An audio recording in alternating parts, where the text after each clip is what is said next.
From the MCG, the match of the day, Essendon versus Geelong on AFL Live. And a very good afternoon, everyone, from the Melbourne Cricket Ground. Once again, a delightful day for the continuation of round 6 and the big match this afternoon, Essendon and Geelong. One of only two matches being played today. Again on Saturday, just the two games, and the other match will be from Princes Park, North Melbourne and Sydney, and we'll be bringing you up to date with scores and highlights of that match during the course of the afternoon. Two matches opened the batting last night, and two games extremely well attended at Football Park in Adelaide. Over 46,000 fans saw Hawthorn get some revenge on the Crows. Hawthorn winning by 17 points, a good win for them, and Melbourne absolutely annihilating Richmond, the Demons here at the MCG, by 93 points. Form, well, in season 93 it's very hard to pick, isn't it? After 5 matches, Essendon has only 1 win and a draw from their commitment so far, so they'll be desperate to win here today after lowering their colours badly at the Western Oval against Footscray last week. Geelong, on the other hand, yet to really reach the form that took them to the grand final last year. They had a good win over Hawthorn, but perhaps were just a little bit lucky to scrape in against the Bears last week at the Gabba. And speaking of the Gabba last week, very controversial incident this. John Gassev getting absolutely poleaxed by Gary Ablett. He was subsequently reported and he was cleared of a charge of striking the Brisbane Bears number 4, who, as you can see, was a little bit the worse for wear after that incident.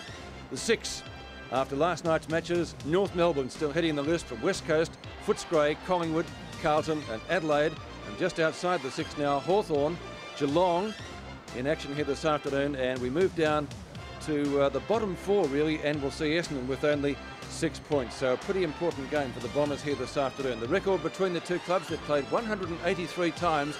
Essendon with the better record, they've won 102 and lost 76. So gentlemen, I think you'll agree, a vital game. Ian Robertson and Gerard Healy. Yes, I think it's a very important game for both sides, Robbo, and very similar in position, these clubs, because they're a little bit unsettled. Essendon have made 5 changes, and Geelong really haven't stabilised since the grand final. And if you have a look at Essendon's side, they have picked a very tall side with 4 boys over 196 centimetres, Salmon, Somerville, Alessio and Fletcher. And they did make 5 changes, I said. In come Fletcher, Ezard, Oller and Shaw, Somerville and Denham, but they must find someone to put on Ablett. Geelong, they were very good, as Peter's already mentioned, against Hawthorn. Fortunate last week, and O'Reilly into the side. He's a very big name player from Western Australia. I think Tim McGrath might be given a key job in that Geelong defence, but one really does wonder whether Geelong are at their top right at the moment. Well, thanks, Robbo, and thanks, Gerard. Very good crowd here this afternoon. We had a good crowd last night, as I mentioned, and possibly around about the 38 to 40,000 here this afternoon. Little badge you can see on my left lapel is for Heart Week.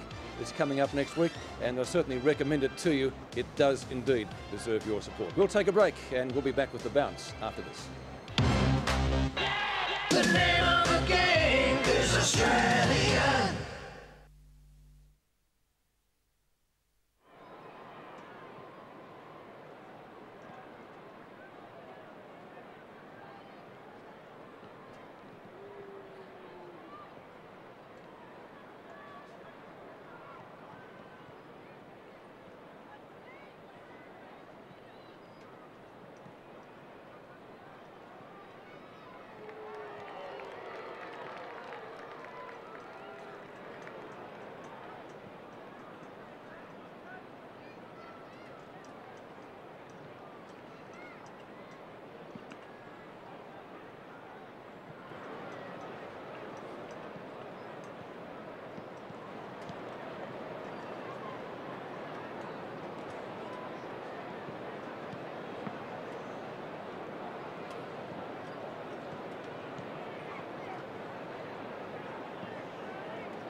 ground report looks like the middle of summer. Currently 26 degrees for the 1st of May. That's not too bad. Expected top was only 22. Low humidity. No wind to worry about, no goal advantage, and as you can see, the ground condition is particularly good. And on the ground, I think Bernie Quinlan would agree with us. Yes, Peter, absolutely ideal conditions for football here at the MCG. The ground condition, the surf is in tip-top condition, although a little bit dry around the middle of the ground. I think we'll see the ball bouncing very high from the centre bounce, the central umpire. But I think it'll be a very tough game for Essendon. They played very ordinary last week, although Stoneham is out for Geelong, a late change, and into the Geelong side is Hooper into the ruck. But I don't think Paul Salmon is 100% fit. He's been struggling with that shoulder. He hasn't overcome that injury, and it will be a big task for Essendon to curb Gary Ablett at full forward. My selection is Geelong. Peter? Well, you've just taken the words out of my mouth. I was going to ask you, so he won't come back to you, Bernie. OK, you're going for Geelong. Right, Gerard, who are you going for? Well, I'm going to stick with Geelong despite the fact that Stoneham is out. He's one of their most important players, certainly. And this game will certainly lack a little because he's missing. However, it's really now up to his replacement in Hooper to show that he's worth his salt if he gets a run. Robbo? I'm going to tip Essendon. Peter, I think that the situation we saw last night with Hawthorn in Adelaide, going for 3 straight losses, and they lifted and won. And I think that's the same thing here. Essendon in all sorts of trouble, as you mentioned, down near in the bottom third of the ladder. And I think it's too much of an important game for the Bombers. I'll go for the Bombers too. Essendon going left. McGrath on Salmon. First quarter from the MCG. Excellent crowd, good conditions. And Essendon, as I said, going left. Salmon in the goal square. No one's making too much headway there. Poor Couch finishes up on the ground. On the bench for Geelong is Hooper and Steele, who was best player for Geelong a couple of weeks ago. And for Essendon, Grenvold and Sean Denham. And Chris Danaher with the job at this stage on Ablett. Barnes backhands it. Picked up for the Bombers by Joe Masiti, who's been having a magnificent year so far. Riccardi gets, well, not a very favourable bounce. Might be a push in the back there. And it's going to be an Essendon free kick. It'll be taken for them by Mark McCurry. A recruit from Keilor Park. Barnes up high. McGrath, as we mentioned, is on Salmon. Gee, he takes that over the boundary line. Didn't really try to disguise that too much. And it will be a boundary throw in Essendon's right forward pocket. Alessio, O'Donnell. Snap over his shoulder. Salmon in the front has taken the mark. Well, that shoulder we can see once again pretty heavily strapped. As Bernie mentioned, he got a knock on it and was troubled by it at the Western Oval, but he's so vital to Essendon's chances, isn't he? Well, Gerard, what is the benefit in strapping a shoulder? I mean, it's not going to immobilise it at all, is it? No, perhaps they're just trying to give him some sort of support for that collarbone. It's popped out a little bit. So Paul Salmon, first score of the day, shouldn't have any trouble converting, and he doesn't. The Bombers by a goal.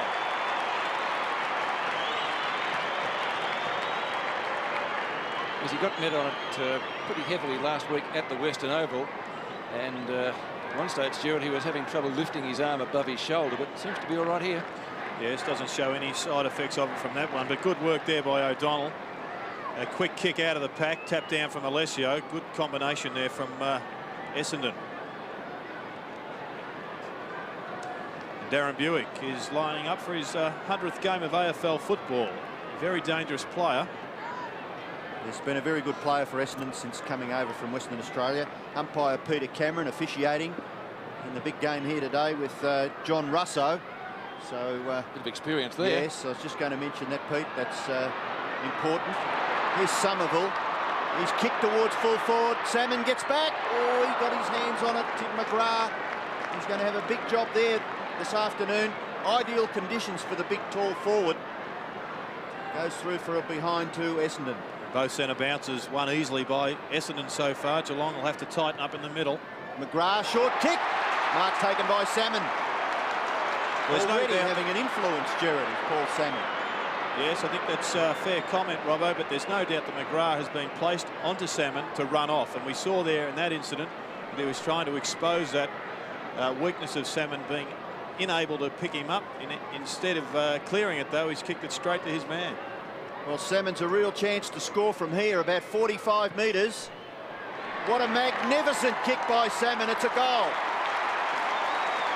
2 goals already to the big full forward for Essendon, and Geelong have not forced it forward at all. Yeah, not a great start from McGrath here. Very poor kick. He's looking for Hinkley up the centre. And it will be important for McGrath to put that out of his mind. He's had a bad start to the game, but he mustn't drop his bundle.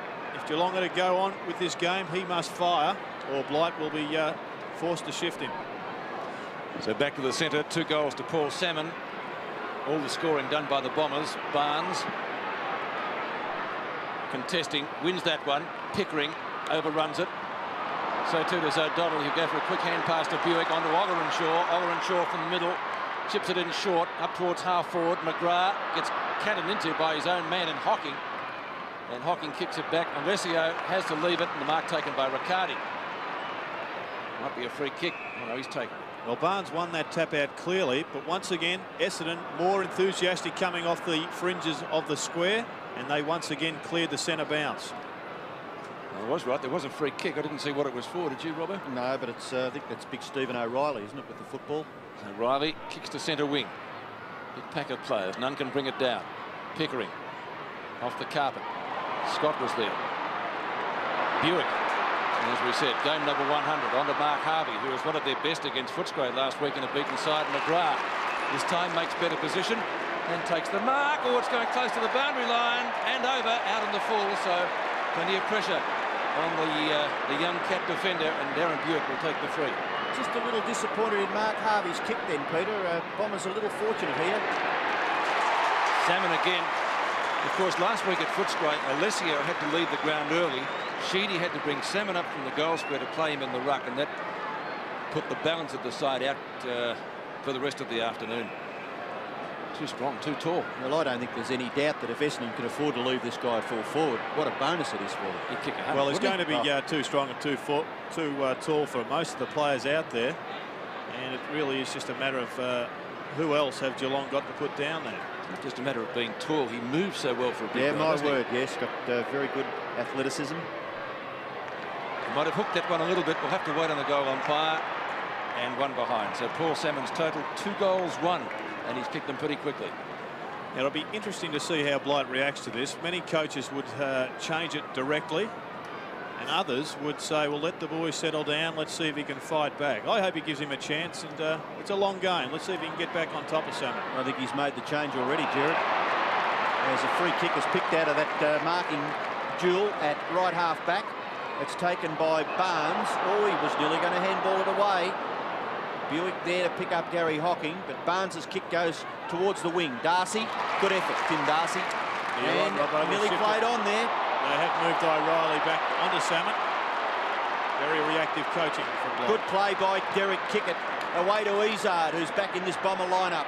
And another Essendon mark. This time it's Hurd. And Bombers alight in the early minutes of the big game at the MCG. James Hurd, about 40 metres out. Yeah, strong mark there. He is very good overhead and a pretty good shot at goal, young Hurd. Took 16 marks in a game at the MCG here last year. That kick is inaccurate.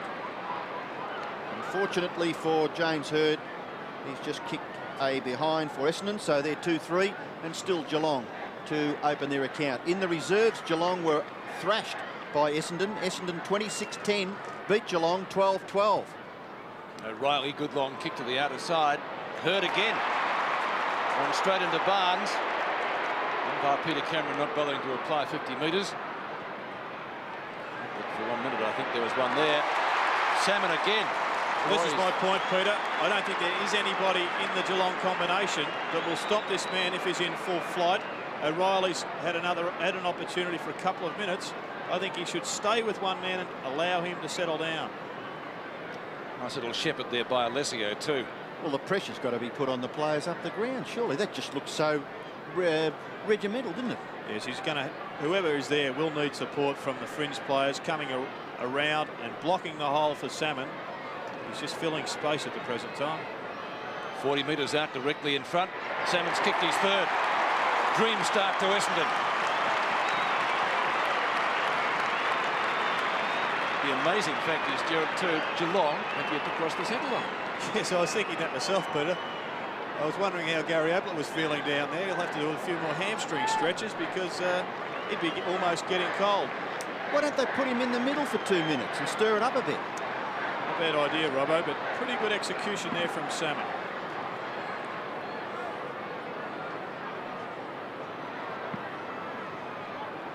Awkward bounce, but the punch forward by Somerville. Nearly a gather there by Simons. Ball comes clear. Scott, the tackle was effective. Bairstow, now McGrath. McGrath's kick to right half forward. Mark taken by Hickmott. He's very exciting young talent, Hickmott. His other redhead, McGrath, plays better at centre-half forwards. Centre half back, I should say, as we saw him clearing that one. Ablett in a pack of 3 players, and much to the delight of Peter Landy. Gary Ablett has marked about 35 metres out, directly in front. Wasn't it a superb? Well, he's such a strong person for a guy of about, what, just over 6'1". Incredible power. And he'll kick the distance quite easily, and he kicks it straight. So at last, Geelong break their duck. They're 1 goal, but Essendon have skipped away. They're 3-3. And this really is the power man of football. He is just so strong in the upper body and incredibly powerful legs also, which allows him to propel that football almost any distance he likes at times. That one going another 60 metres.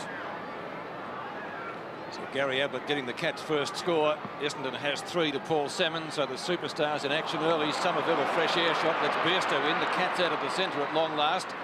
Pickering tries front position, gets outmanoeuvred, and the good mark is taken down there by Bomber Thompson. Kicks to half-back. Fletcher was the target, the rookie, son of former Essendon captain Ken Fletcher. Going to be a Geelong free kick here to be taken by Neild. Against Fletcher. Neild at left centre wing. Good long kick.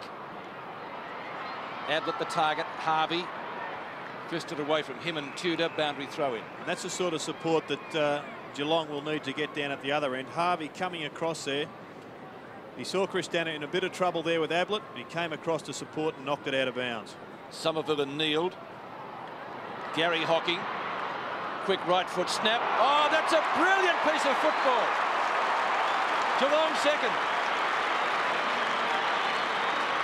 What a lift.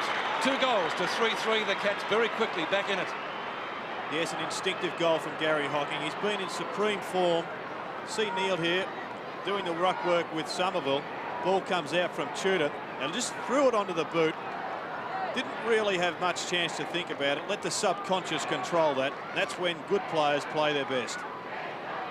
Well, he's been a terrific player, as you already mentioned. Barnes doing the ruck work up against Somerville.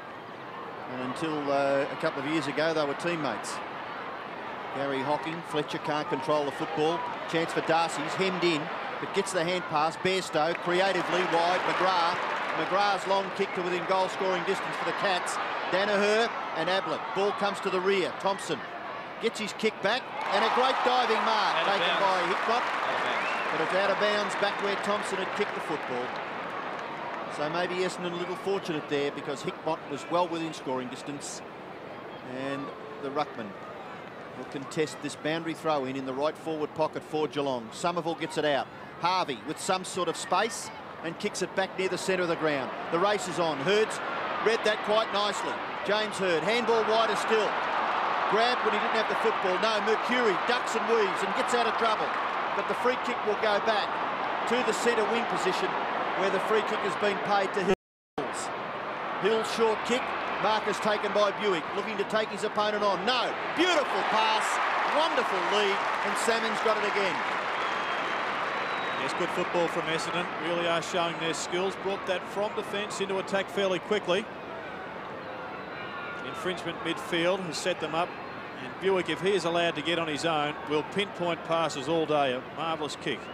Played a great game for Essendon over in Perth against the Eagles. I think he kicked about 8 goals, Darren Buick, that day. He's today playing his 100th game for the Bombers. But here we're looking at Paul Salmon going for goal number 4. He's riding it home. He's happy with it. No. 3 goals, 2. Salmon. Well, it's a good start, but you mentioned, Peter, that Geelong settled down and got 2 goals fairly quickly to make some sort of an impact on the Essendon lead. I think it'll be a terrific goal-scoring game. Both sides, I think, will kick in excess of 20 goals today. Stephen O'Reilly kicks in, Salmon's second opponent. Shaw pushing the back. Fingers the nose on your face. Masiti, as I mentioned earlier, having a great season. McGrath, good block. Geelong had the numbers at the fall of the ball. Couch, the Brownlow medalist, sets up Neal, has to beat 2. Hills pushing for the a free back, kick. It'll be a Geelong free kick. It's against Fletcher to Neal. Just pushed him as he was kicking the football, Neil. Neal at left centre wing. Ablett will be the target. Oh, there's 4 of them there, and he still takes the mark. 4 Essendon opponents surrounded Gary Ablett, and he took a beautiful mark. Look at them. Yes, good body work from Ablett. Just a quick push with the left arm. A legitimate one. No problems with that. We often do see him just falling back, taking the easy chest mark.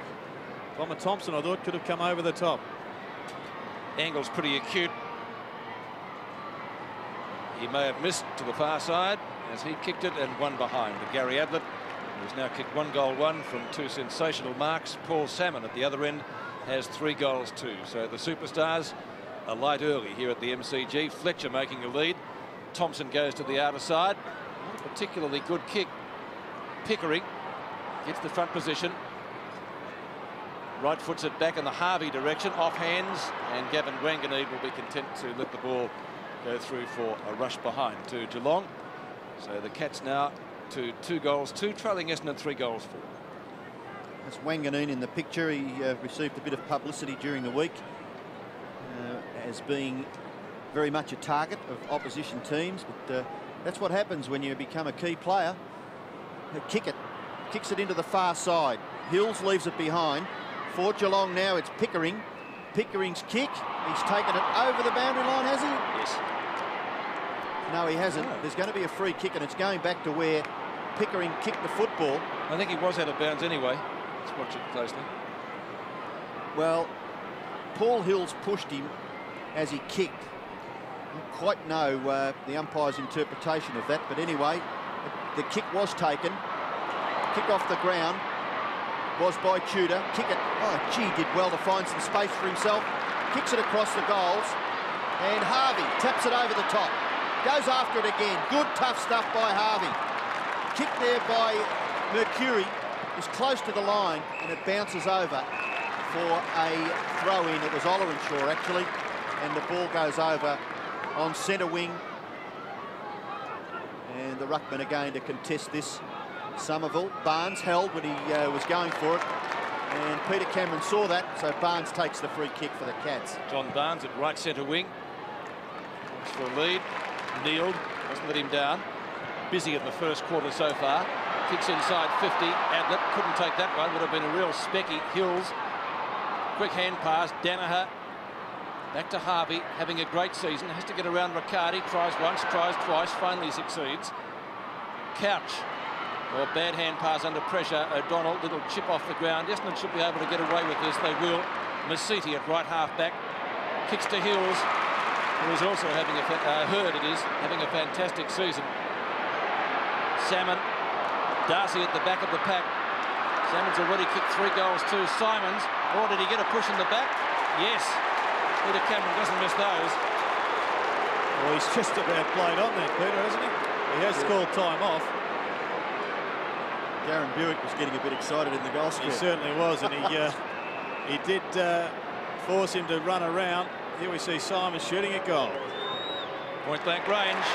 Gets the goal.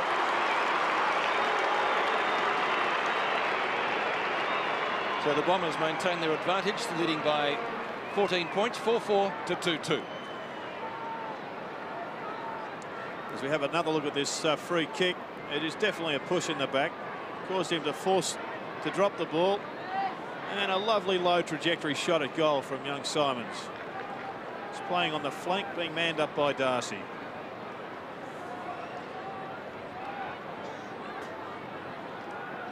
Essendon 4-4, Geelong 2-2. The bounce favours Somerville, but he couldn't quite get his fist to it. O'Donnell clears up towards the half forward as a free kick. It's going to hurt against Hinkley. Hinkley not happy. But umpire Russo was in a terrific spot to make that judgment. So James Hird will kick from 50 metres.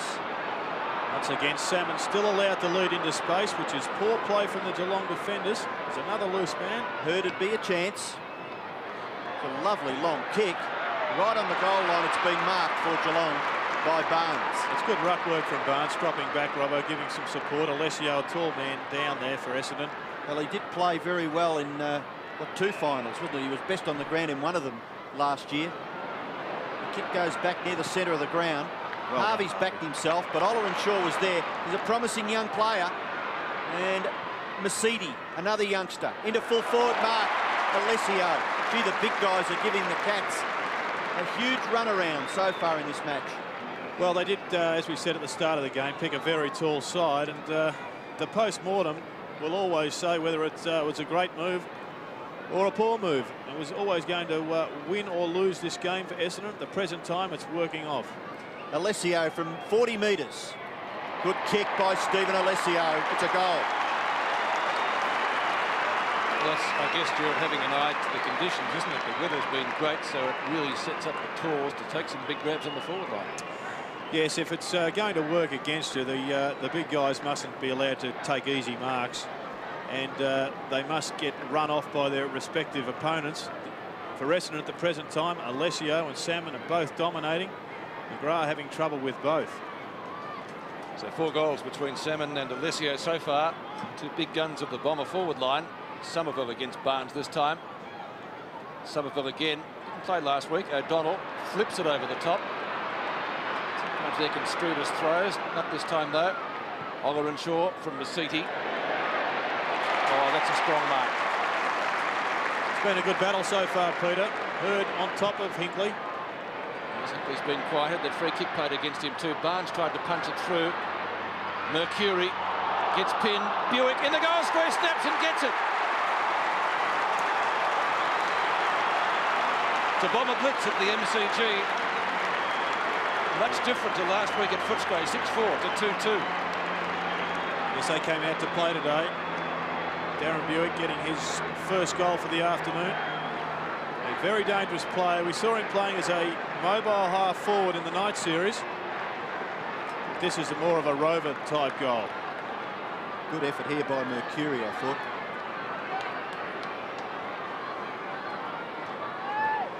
Hird, Mercury and Buick figuring in that goal. Kicked by Darren Buick, his first. 6-4 to 2-2. Just over 9 minutes left in the first quarter. And it's been a brilliant turn so far by the Bombers. Out to prove something certainly after last week at Footscray. Free kick going Geelong's way. And it'll be taken by Gary Hocking, who kicked that magnificent goal with the right foot snap earlier. Hocking from the centre square.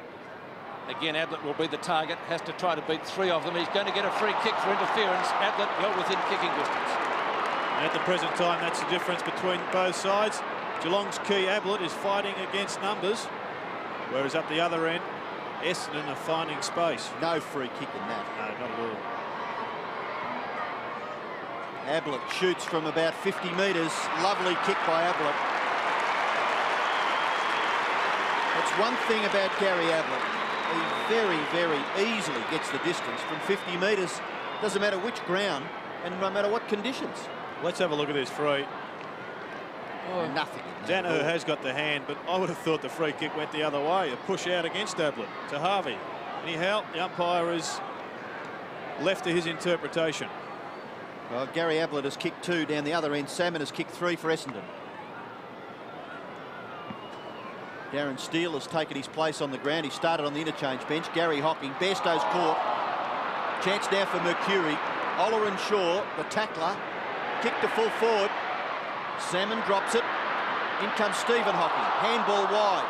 Chance for Hinkley. Cats will get out. Hinkley's handball into the middle. Gary Hocking. Hinkley again. Loves to run with the footy. Kenny Hinkley screaming down the centre of the MCG. Kicks to full forward. Ablett's got it again. So what a treat today at the MCG. Salmon down one end and Ablett down the other. And they've kicked 5 goals between them so far. And that really was Hinkley's first influence on this game, but it was marvellous play by Hinkley. He just held the ball until Ablett ducked and weaved and found some space. Ablett from about 35 metres. Hooks the kick and kicks her behind. I saw Essendon play Collingwood on this ground a few weeks ago, and James Hird, who's an exciting prospect for the Bombers, and I was quite critical of his defensive ability against Shane Morwood, who set up plays for Collingwood across half-back, and that's one of the things that he's got to be very, very careful of with Kenny Hinkley. Well, it's an important fact today because Hinkley is one of the most attacking half-backs in the game. Certainly one of the most mobile. Masiti marks that low trajectory kick in. Up towards midfield, Barnes punches down, Fletcher tries for the quick hand pass, Gary Hocking on the intercept, got a push to catch ball though, Bairstow, a chip shot from midfield, and they're going to come away with this. Good hand pass taken away by Pickering. Now the Cats go forward again. Kick it, well tackled by Steele, who's just come onto the ground, as Robbo mentioned. It'll be a boundary throw in, right forward pocket for Geelong. Gary Ablett 2-2 against his name, Paul Salmon 3-2. Ablett, of course, had a great goal-kicking deal with Peter Dacos when they met at Victoria Park a few weeks back. Pickering to Scott, right in the pocket, centering kick. Who's out there? This is Hickmott. Danaher, spiral punt kick, gets it out of defence and covers quite a few metres. Barnes didn't try for the mark. Free kick, Peter. Straight to Ogilenshaw. Essendon free kick to Simons. And Simons taking his second free kick of the day, kicked a goal with the previous one. Big pack of players. Barnes got a fingernail to it. McGrath back to Buse. Mercury in pursuit. He's gone out wide. Hocking, good vision.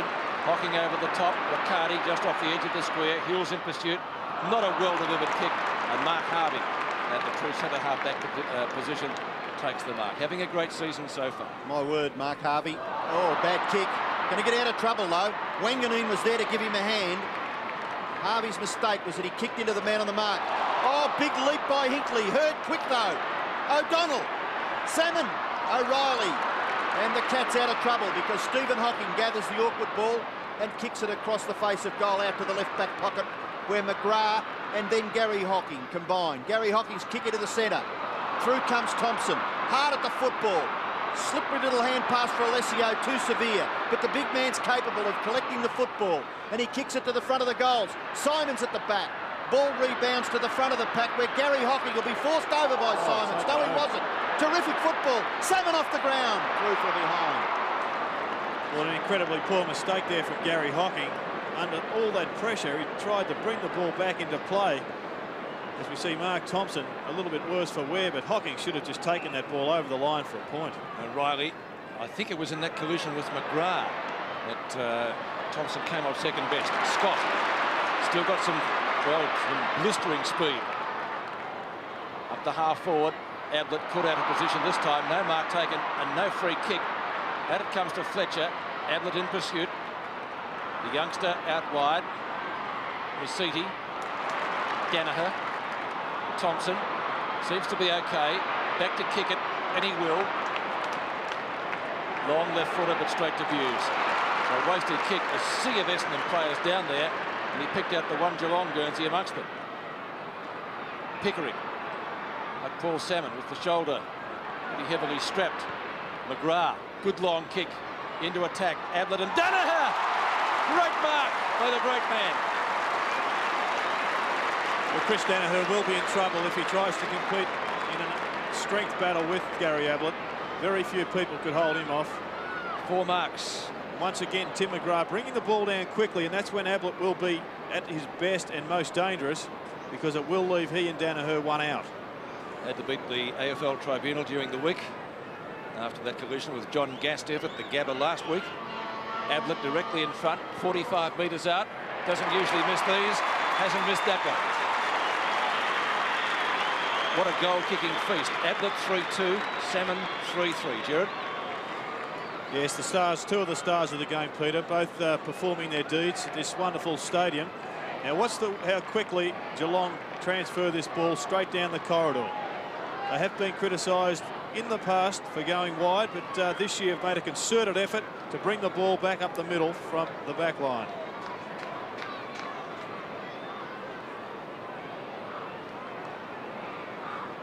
Well, fantastic performance by Ablett and also Salmon at the other end. Gary Hocking, his hand pass intercepted by O'Donnell. And O'Donnell kicks it in towards full forward for Essendon. The crumbs to be gathered by Hurd. Tries to get the hand pass back in the Izard direction. Izard with pace, outruns Steve Hocking. Gets back onto the left foot, kicks it in towards full forward, but a good mark taken by McGrath, who was cut up in the early minutes by Salmon and is now playing across the half-back line. Gets it off to Bairstow, in turn to Scott, and Scott marks it right half-back for the Cats. Holland Shaw standing the mark. Scott kicks to centre wing, and Neal, having a pretty good first quarter, takes the mark right on the boundary line. Underrated young player. He's been played in a few key positions too, including full-back in his stint with the Cats. No mark taken. Roving it well was the Brownlow medalist, Paul Couch. Funny-looking kick. The end result might be okay. Ablett slung off the ball. Snapshot. He's got his fourth.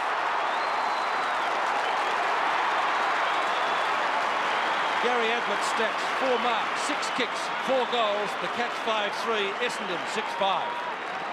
Yes, on top of 8 goals last week. He is an amazing footballer, Gary Ablett. Every week he produces a pearl. Even if he's down, he still delights the fans with a number of artistic and great acts. And have a look at this goal. It was impeded by Danaher. Would have drawn the free kick, but didn't need it, just drilled it anyhow. Well, there aren't enough superlatives, really, to describe the champion in the number 5, Geelong Guernsey. Bairstow tries to crash his way through. He's caught with the football, but he gets the hand pass away for Scott. Hickmott shepherds well, and Scott's kick across his left shoulder in the Ablett direction. Oh, he jumped a little bit early. In there is Poole, but Chris Danaher knocks it over. Not Poole, Steele rather, and it's over for a boundary throw-in. I think one of the big tasks, Robbo, in AFL football is coming back from injury, and Mark Bairstow is his second game, and that's often the most difficult one. You get yourself pumped up for your first one back, but producing again in the second is very, very difficult. Fumbled by Harvey. Chance for Steele. Out in front of goals, Hills with Riccardi. Riccardi has the speed, had the ball, dropped it or let it go. Umpire calls play on. Ranganine in pursuit. Still Riccardi, does well. Maziti lets it go. Opportunity for Buick. Pickering's there. And the snapshot came from Spiro Malakalis. Has put it through for a behind. 6-5 to 5-4 with just over a minute left in the first quarter. See what a quarter it's been, Peter. Magnificent football. Great start by Essendon, but Geelong just pegging away. Derek Kickett to bring it in. Which he does. Danaher with Ablett. Poor kick. And the 89 Brownlow medalist again, this time a long bomb. Right on 50. 2 bombers back there, Kickett and Wanganeen. And they'll both figure in this play. The hand pass from Kickett. He's given it to Wanganeen. A free kick was paid. And then he called play on, it seemed. Out of bounds, Clint. For what reason? Out of bounds, next to the behind post. Well, I didn't see that. Seemingly Kickett had the ball. 2 Geelong players fight each other. Let's Harvey in. Tackled well by Neal. Wanganeen and Gary Hocking having a slight disagreement. Harvey gets up to lend some weight to the situation. And we'll see a bounce with 45 seconds left in the term. As Robbo mentioned, it has been action-packed. Somerville over the top. Hickmott. Hocking. Oh, goes back the wrong way. Hills taken high. No free kick. Masiti. 2 Geelong players again. Hocking. Kneeled. Snapshot. And 1 behind. So Mark Neal's first scoring shot at the opening term. 5-5 to 6-5 a goal. He was excellent at centre-half forward, Neal, against Hawthorn 2 weeks ago. A superb player. Didn't get much of a run there last week against the Bears. Good to see him back there today. And Kickett goes in short. Oler Shaw has taken the mark. Short kick. Bairstow bashes it over the boundary line. And this could be the last passage of play in the first quarter. Essendon with 6-5. Geelong with 5-5. In a very entertaining first term. So that is the quarter time score. Essendon lead by 6 points, 6-5 to 5-5. It's the name of the game. Goal-kicking feast here by 2 of the superstars of the AFL. Paul Salmon has 3-3 and Gary Ablett has 4-2 in an amazing first quarter of football. Speaking of amazing things, out at Princes Park, look at this score. North Melbourne 11-5, Sydney 1-3. Adrian McAdam has 5 goals, so he's kicked 12 in only 5 quarters of football. And that first quarter score is the 3rd highest first quarter score ever kicked at that ground. So history being made out there. Let's go down to Bernie Quinlan. Yeah, thanks, Peter. Well, ideal conditions now here because of the cloud build-up. I think the players will appreciate it much better. And I think it's very important around midfield that the players are right on the ball, because if they get the ball down to either Salmon, it was a Salmon show early with his 3 goals, and then it turned into the Gary Ablett show with his 4 goals towards the end of the term. But that's what both coaches wanted to concentrate on, the hard work around the centre bounces and around the midfield area, where the players must ensure that there are no easy possessions. Thanks, Bernie. Let's check those 2 players that Bernie mentioned. Salmon, first of all, Gerard. Well, he was a fine performer initially. He's kicked 3 goals, 3 from his 6 shots. He's a dangerous player. And as always, his contribution will go a long way to determining this game. It's amazing, isn't it? 6 kicks to each of those key players. And one guy's kicked 4-2, the other one 3 goals, 3. Second quarter from the MCG. Umpire Peter Cameron to put the ball down. Only a goal the difference after the Bombers bolted away early when Paul Salmon kicked 3 goals. But Gary Ablett answered with 4 goals, 2. So top conditions. The sun now behind the cloud. Tap on by Barnes up to the edge of the square. Fletcher couldn't handle it. Now he's got a second chance. Harvey it is to finally get the hand pass out to O'Donnell. Masiti quick to Buick. This way, that way. Little chip shot into Alessio. Scott beats him to it though, and well done. Riccardi at left centre wing. Riccardi's short pass, and he's found Hickmott. Decides not to waste any time. Poor catch. The trusty left foot over the head of Hocking. Thompson and Buick were there for Essendon. And that's another poor kick, another turnover. This time he's kicked it straight back to Couch. So both coaches won't be too happy with that. Maybe Geelong can make something of this. Ablett in front and a mark, if you don't mind. There's a new opponent now, Peter. Derek Pickett has been placed down on Gary Ablett. But he gave you too much space on that occasion. You cannot give Gary Ablett a run at the football. You've got to cut him off before he gets the leap going. And very, very strong hands. Oh, wasn't it a grip? I felt the air surge out of the football, Peter. He wasn't letting go of that. Ablett for number 5. Awkward looking kick off the boot, wasn't it? And he's now kicked 4 goals, 3. Awkward to say the least. It was an absolute shocker from the great man. 5-6. The Cats total, 5 points the difference. Derek Kickett to bring the ball back into play. Well, Kickett with a big job. He comes to the near side. The lead was on by Thompson. Sweeping handball for Wanganeen. He's got some support, but the hand pass was too high. Bairstow in trouble. Ablett. There's a goal coming up. Steele. No, he's missed. Another shocking kick. They've let Essendon off the hook. Danaher hurt in that collision with Ablett. Yes, he had both legs taken under him, and that is a very dangerous situation for players. That's how you do knee ligaments. Kickett goes to the far side. Mercury not quite hard enough at it, but he's able to recover and gather quite nicely. He kicks up towards the wing where Ollerenshaw marks in front of Hurd and from behind Scott. So Rick Ollerenshaw, he's been persevered with. He's had a few chances already this year. Big punch from O'Reilly back near the centre of the ground. Masiti, now O'Donnell. Nearly caught with the football and then gave it away. Pickering away for Hinkley. Hinkley short kick Hocking. Too many loose players for the Cats. Now chance for Bairstow. Short pass. Effective. Hickmott marks inside 50 metres. Geelong jumpers streaming everywhere down towards the full forward line. Ablett's back in the goal square. If Hickmott kicks it quickly, he's only got 1 against 2 other Essendon opponents in the square. But Hickmott goes for goal and misses. First score for Adrian Hickmott as James Hurd has the physio have a look at his right knee. He's just testing the integrity of that lateral ligament there. Chris Danaher seems to be all right though. He's moving freely. He ran away from the trainers previously. Just like to make a point about Derek Kickett, Peter. I've seen him kick out on a number of occasions for Essendon, and many, many times he has mucked it up. If he continues to do that one, the long kick, he won't get into trouble. Ollerenshaw to Harvey. Harvey from the circle. Low trajectory kick up to Salmon, who has to palm it down, fends off an opponent. kicks at goal. McGrath in the last line of defence. Bringing play to the other side now. Stephen Hocking. Buse marking in front of Mercury. Much on offer for him close in. So he goes long. Again, Essendon with the numbers. Fletcher punches down. Pickering, just off the edge of the centre square, decides to go for a bounce. 20-metre hand pass to Scott, right on 50. Blazes away from there, and Ablett shepherds it through pretty heavily, and Peter Cameron says all clear. So Robert Scott kicks his first goal. Some heavy work in the goal square by the great man himself, and the Cats have hit the front.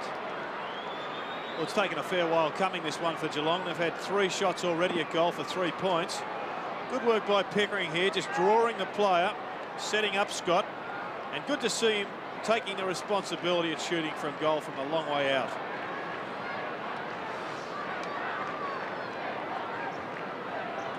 Long goal kicked by Scott, and Geelong in front now for the first time. They lead by 3 points, 44-41. Peter Russo has found a free kick, and it will be going Essendon's way. Will be taken by Masiti, just short of the centre square. Masiti kicks to half forward, and good mark by Hurd. Gets rid of it quickly onto Mercury. Mercury back to O'Donnell. They actually lost something in terms of meterage. Barnes punts the ball to ground. Darcy, quick hand pass, and Stephen Hocking will get clear. Hocking's kick goes to a vacant centre half forward area, and the player ducking back is his brother Gary Hocking. Marks and handballs away to Couch, and Couch kicks with penetration. The free kick, it's going to Ablett against Kickett. Being held was the way the umpire indicated. Yes, it was well set up by Paul Couch. Gary Ablett just called for that ball. Now you see him faint. Not much in it. The hand was there, but really I think the umpire came in by the actions of Gary Ablett falling to the ground. Pretty tight angle for the big fella. He runs around and puts it through for a goal. 5-3 he's kicked. Big concern for Essendon because it's been a while since they scored a goal. And Geelong go marching on. 7-8, plays 6-5. Yes, and Kickett bewildered about that decision. He thought he was quite hard done by. And I think that's a pretty poor decision from the umpire on that occasion. Ablett, 5 goals, 3. Salmon, 3 goals, 3. The Bombers, though, want a quick reply now. Barnes with Alessio at the centre bounce. Barnes it is. Tries for Hocking. Scoops it out in the Scott direction. Hocking with the Shepherd. Bairstow back to Scott. Runs into Danaher. Steele, formerly of North Melbourne. Low trajectory, left foot. Ablett can't take the mark. Call a news conference. Onto his left foot quickly. Past Hickmott. Essendon with the numbers though in the goal square. Fletcher. Riccardi. Hills. Barnes. Pops it up high. Hocking's the man in front. Is that 50? No, says Peter Cameron. It's quite obvious, Peter, that Geelong are starting to get the ball away from the centre far too easily. Bernie mentioned at quarter time that that's where the game's starting and finishing.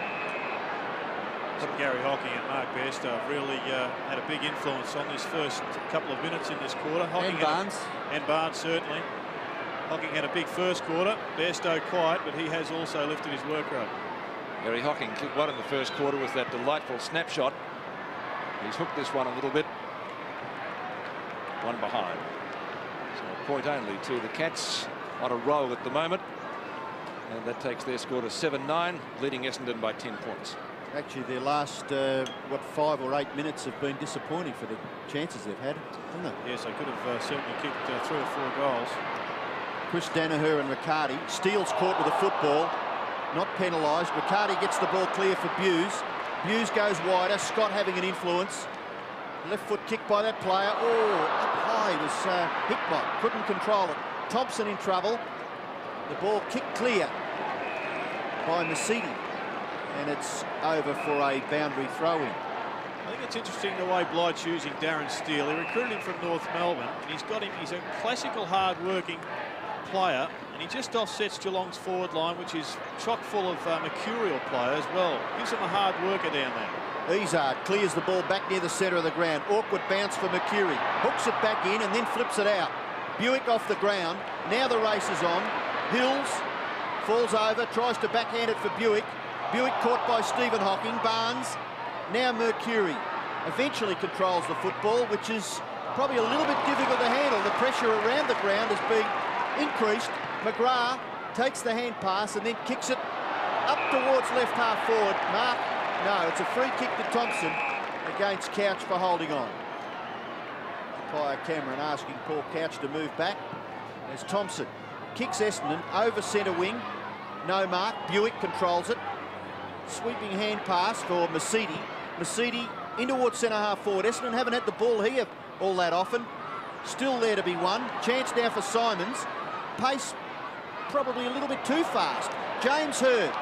Tackled by Barnes. Tackled by McGrath. But a free kick has gone to Hird. Maybe against Barnes. A little too high on James Hird. At the present time, Geelong have got Gary Hocking in the centre of the ground by himself, which means it must be a loose Essendon player. Kick towards Salmon, he's got it. Denham on, and Somerville off. Great kick by Hird to the front of the goals. Salmon has it about 30 metres out. Yes, well, where Salmon marks this ball is the hole, as we call it in AFL football. Hinkley doing his best to lend support, but on that occasion, just too tall. 3 goals kicked by Paul Salmon in the first quarter. Hasn't got one in the second so far. 406 career goals.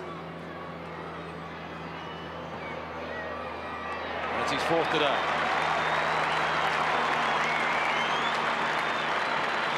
Handy one for the Bombers. 7-5 to 7-9. 4 points the difference.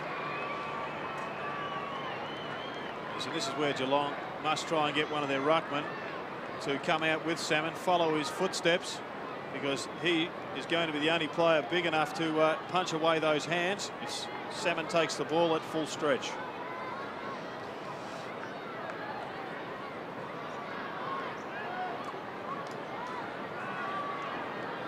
Only 4 points the difference under 17 minutes left in the second quarter. Barnes with that high leap, missed Pickering. Hills grabbed, pulled off the ball. The pass says free kick, and it's going the Bombers' way. Hills at midfield to put Essendon back into attack. Kicks inside 50. Barnes is the only one there, and Barnes takes the safe mark. Over to Darcy. Shepherders by Hocking. Kick out wide. Danaher, good to see he wasn't severely injured in that clash before. Stuart mentioned could have been a knee, but everything okay. Izzard with a good bump. Ball kept in play, or hasn't been. No, it's out of bounds. So throw in Geelong's left half forward flank, or Essendon's left half forward flank, I beg your pardon. 16 minutes left in this term. Alessio with Barnes. Oller and Shaw.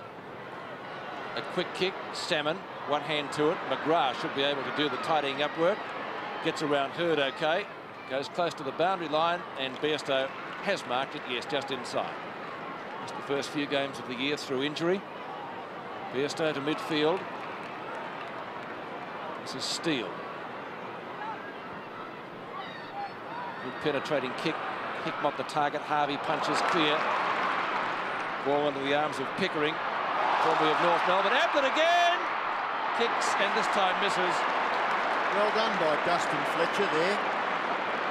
You can easily give up by watching Gary Ablett control the game, but that young man went very, very hard and quite fairly put Ablett off in his shot for goal. 5-4 as Kickett brings the ball back. Looking for Izzard. Oh, just a little fortunate. Makes me nervous when he kicks out Derek Kickett. Doesn't he ever? Essendon supporters must have their hearts in their mouths. Izzard's kick goes wider still, and Alessio takes a very casual mark. Obviously he's under control. And his kick goes towards half forward. No mark taken, but O'Donnell gathers it quite nicely. He's kicking towards centre half forward. Mercury at the back. Further behind was O'Reilly, and he gathers it and runs away from full-back, approaches half-back, and then with his little left-foot pass, looks out here for Neal. Fletcher was the tackler. Hills is there for Essendon. Still got the footy, but in his endeavours, Mark Neal's not too happy with the umpire. the ball goes over for a boundary throw-in. I saw O'Reilly play his first game of AFL football against St Kilda, and he really did appear a little slow, but today he has impressed me on a number of occasions, running quickly with the ball. Mercury, Hills, Mercury was the sequence. Salmon in the square, touched off hands, and Salmon caught one just as the ball ricocheted off and through for a behind. And O'Reilly, of course, was recruited to fill that gap at full-back, and you saw him infringing upon Paul Salmon, but didn't go anywhere near his jaw there, as Paul would have us believe. Hinkley, a little dummy. Simons will get him. I think so. Oh, chased by the kick. No, it was too high. No, it wasn't. It was the Geelong Shepherd on Simons. But I didn't think there was anything in it, Pete. Sorry, Robbo. Well, we'll take another look at that. As he said, McGrath came across too high with the arm that was shepherding. And it didn't appear to impede him at all, did it? Let's take a look. Hinkley just about to, yes, too high behind. A glancing blow. Simons kicks and gets the goal. His second. And both from free kicks, the first one in the first quarter, similar distance out, similar result, 8-6 to 7-10. Jared, how do you feel about the free kicks? I mean, is it a good idea to keep on giving free kicks like this? I mean, if they're consistent with that, the supporters don't mind, do they? No, they don't mind. I mean, you must say on that occasion that Peter Cameron was justified in paying that free kick, I'll give you, because you must protect the player's head. It was a forearm. It didn't really impede him at all. Essendon 54, Geelong 52. We're about halfway through the second term. It's been a pretty entertaining clash, but I must reiterate that Bernie Quinlan said at quarter time how important it was to get the ball away from the centre. And when it's Geelong that gets it away, they seem to be scoring goals. If it's Essendon that gets it away, they seem to be able to score the goals. Harvey's pass for O'Donnell was a good one. I've been impressed by Barnes for Geelong, Robbo. He's really worked hard. He's got three big men to combat against. I wouldn't be surprised if Blight would have to bring Hooper on just before half-time to give him a rest. Well, there's another very, very, very ticky-touchwood free kick to Izzard. Not much in it, but still, umpire awards it, and Izzard goes in towards centre-half forward. Izzard had one of the shortest retirements on record earlier this season. Steele, quick hand pass. Hinkley this time won't get caught. Scott, safe hands in front of Izzard.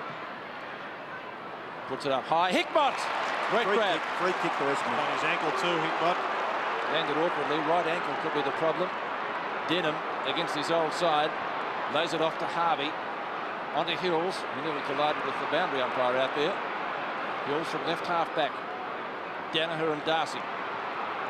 Danaher on left centre wing. Looks for a pass. Simons ultimately. Wasn't a good kick. The result was okay. Barnes. Can't take it. Long hand pass by Hurd. O'Donnell. Left foot snapshot. And McGrath. Anxious moments for Geelong supporters. McGrath right across in front of goal. Now he's got plenty of room. Plenty of loose men too. Kicks it up to centre wing. And, oh, Hinkley. Well, that should be a free kick too. And it is. And that ankle. Not too good. Let's see. Lands awkwardly, Adrian Hickmott. Ooh, yes. Would have certainly hurt. Another turnover at midfield, an Essendon ball. McGrath punches it down. Essendon having the numbers, but Darcy, quick hand pass onto Buse. Simons in pursuit of him. Busey nearly caught. A good shepherd enables him to get his kick. Well done by Buse. He's kicked towards half forward. Fletcher does pretty well. They're having a great battle, Fletcher and Neal. Fletcher's got the footy. Handball clear for O'Donnell. In turn to Denham. And Denham's kick goes in towards centre-half forward. A high leap by Barnes. Gatherers by Buick. Buick's kick to full forward. Bounce! For Salmon, and he gets the goal. Well, a little fortunate there, Paul Salmon, because an awkward bounce to the Geelong defender results in a goal for Essendon. Yes, more than a little, I think. Paul Salmon caught behind, but the football was spinning very quickly end on end, as you'll see, and they do either one of two things. They jump high like that, or they grub up. And unfortunately for O'Reilly, who did everything right taking the front position, it reared up quickly like a cricket ball on a popping crease. 5 goals each to Ablett for Geelong and Salmon for Essendon. So the fans being treated here as Pickering gets the ball away from the centre. And Ablett, well, you could have put anyone on Ablett then and it wouldn't have made any difference because the ball came down so quickly. Yes, it was classic football. Quick tap out of the centre from Barnes, going to Pickering, who delivered it magnificently. Gary Hocking has been on his own for 5 minutes. Well, I think they're lucky that that's not allowed because the angle that Hocking would have been on was going to be nigh on impossible. At least Ablett, who kicked the distance easily. You wonder why he did it. Yes, perhaps it was just the intensity of Gary Hocking's call. Too obvious, so I better do it. Gary Ablett for goal number 6. And he doesn't miss it straight through the centre. 6 goals, 3. And we've still got 10 minutes left in this second quarter. We'll write this goal down to Barnes because that is a magnificent tap and good work from Pickering.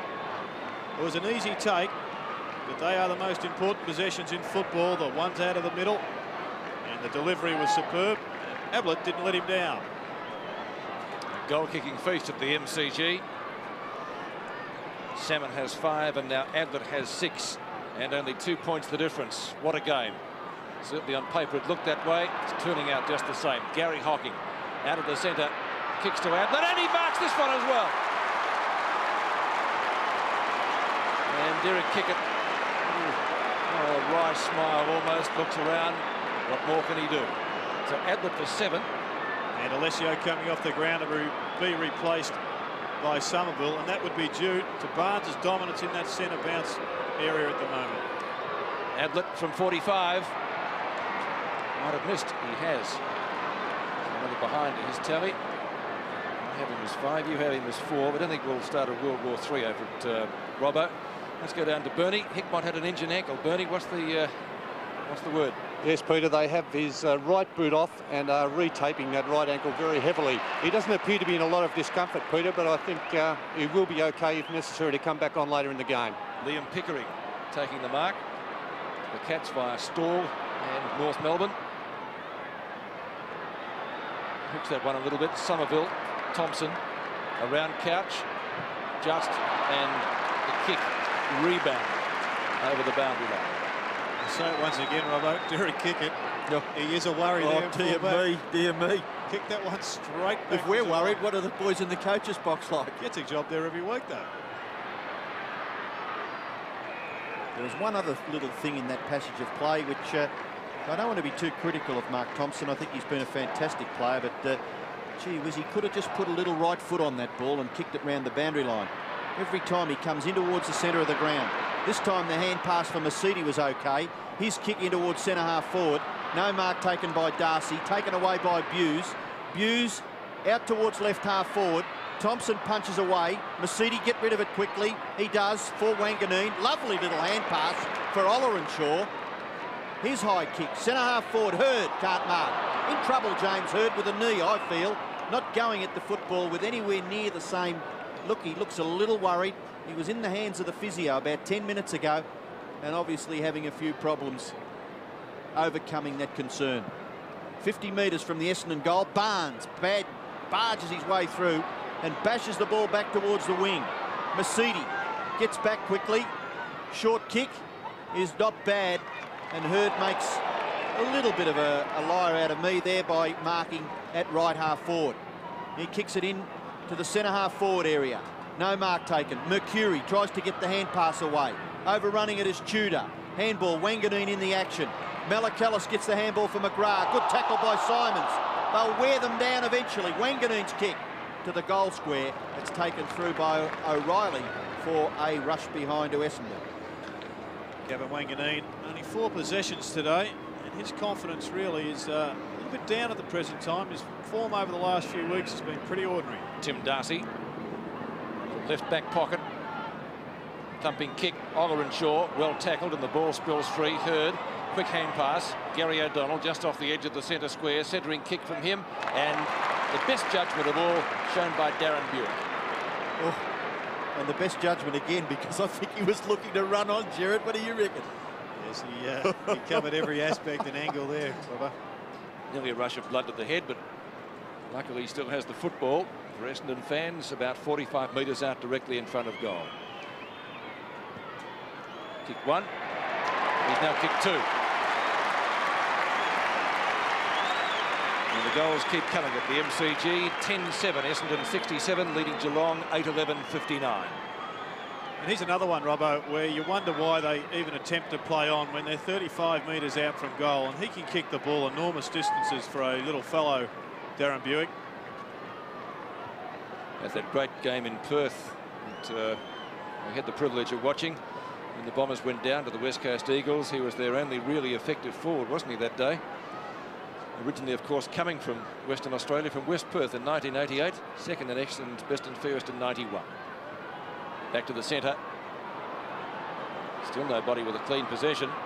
Tackled by O'Donnell. Flips it up in the air. Well, Barnes. Hills. A quick left footer down to half forward, and Darcy takes the mark, decides to stream downfield with the football. Penetrating kick finds Paul Couch on the edge of the square. Quick hand pass on to Gary Hocking.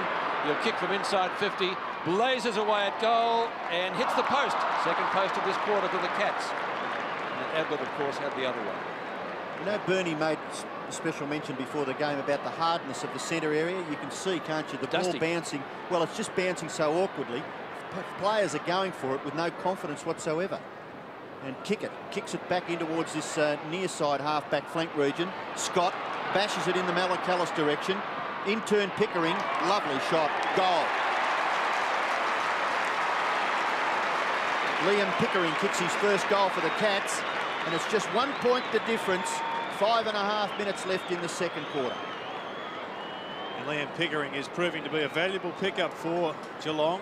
Once again, that kick out was fairly ordinary. That could have been construed as a throw because I don't think the fist was closed.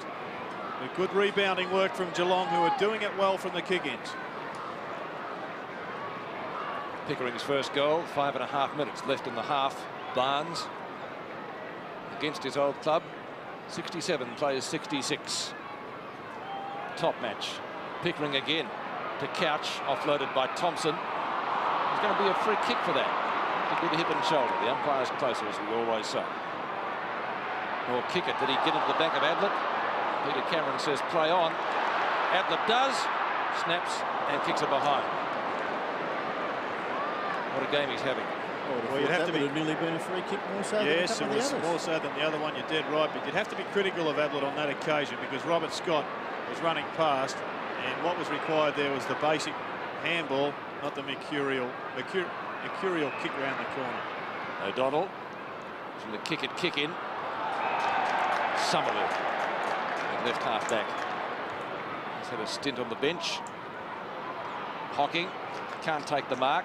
Heard a chance. Hills likewise. And the Cat defenders able to tie it up with 4 3/4 minutes left in the half. Tim McGrath was the last to get up. Started on Paul Salmon. Was quickly moved. Don't think he'd be too unhappy with that decision. Barnes and Somerville. Somerville to Denham against his old club too. McGrath fumbles at the crucial moment. Takes the hand pass ultimately from Pickering. Close to the boundary line. Bairstow, he has been paid the mark right on the line. A good effort by Bairstow there, just behind the wing. So he'll put Geelong into their attacking half. Nice long kick to right half forward. No mark taken. Punched away by Fletcher. And there'll be a throw in between centre wing and right half forward for Geelong. Ablett, who's kicked 6 goals, Salmon with 5, have certainly entertained the sizable crowd here at the MCG. A free kick out of the ruck contest will go to Somerville. He copped a few ironical cheers just a few moments ago when he took a mark. Essendon fans a bit harsh on Peter Somerville, I think. He's kicking towards the centre of the ground, punched away, back towards the centre half back area. Fletcher was going for the hand pass, then the short kick for Wanganeen. Wanganeen, who's been a little quiet, he's kicking towards centre half forward. Salmon. Too tall and in a great posse in front of O'Reilly. Yes, I think that was O'Reilly's mistake there, Robbo. He just allowed Salmon to nudge in front of him. If you see here, he had the front position, and then was looking for Salmon with his arm and his body. Salmon evaded it, took the front berth, and then it was all over. Well, we could have the ideal situation here at half-time with maybe only a goal separating the teams and the two key forwards, each with 6 goals. Salmon going for his 6th. Salmon has got his 6th. So fantastic exhibition by both Paul Salmon and Gary Ablett. 6 goals apiece. Yes, as we have a look at this mark once again, kick from Dustin Fletcher. The ball will be transferred by young Wanganeen, which does result in a goal to Salmon. But Sheedy obviously trying to unbalance the Geelong side. He has swapped Izard. He comes off the ground, and big Alessio back on. Very short for a very tall player. 169 games, 409 goals for Paul Salmon now in his AFL career, which began in 1983. Hinkley, plenty of pace, beautiful penetrating kick. Ablett got into the back of his opponent. Wanganeen comes out with the football. Sure, no advantage. Well, I guess he saw that his eyes were on the ball. Ablett's getting the free kick. He could knock me over the fence. Oh, come. Gee whiz. We're all smiles up here. Let's take a look. Well, who's interfered with him? Well, he did. I think Kickett may have just had a bit of a tickle on the behind of Gary Ablett, but that's all it was, just a tickle. Gee. Oh, that's the most blatantly wrong decision I've seen this year. Speaker Ian Robertson. Too many at the MCG would disagree, Robbo, but it's a goal. Ablett gets his 7th. Mark Harvey looks puzzled, and so do many others. 11-7 to 10-13. Derek Kickett, were you guilty or not? Just got a funny feeling there may have been a little bit more into it. Well, did he push him? I suppose that's the only thing that you could say. I think he's got... This guy is the best at making it look worse than it is. Yes, well, he certainly had his hands there, but didn't appear to be a really bad shove, did it? However, it's where they're paid off in these free kicks. So Ablett, another one in controversial circumstances, certainly. Somerville, O'Donnell, Simons. Kicked off the ground. Buse. Good shepherd by Hinkley. Buse over the top. Long hand pass to the running Bairstow. Gives it back to Pickering, who tries to tap it forward to the run of Riccardi. Succeeds in doing that. Long kick by Riccardi. This time Ablett front position. Off the hands of he and Kickett and out of bounds in the right forward pocket.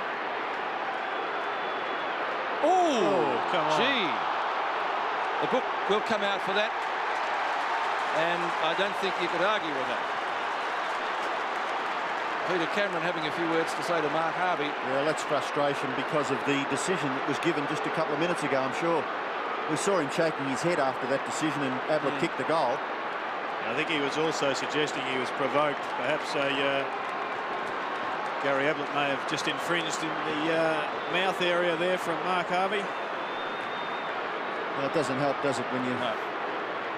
Well, you cannot go on the way Harvey did on that occasion, no matter what happens. Banana kick. One behind. Well, Gary Ablett could have kicked 5 or 6 goals this quarter.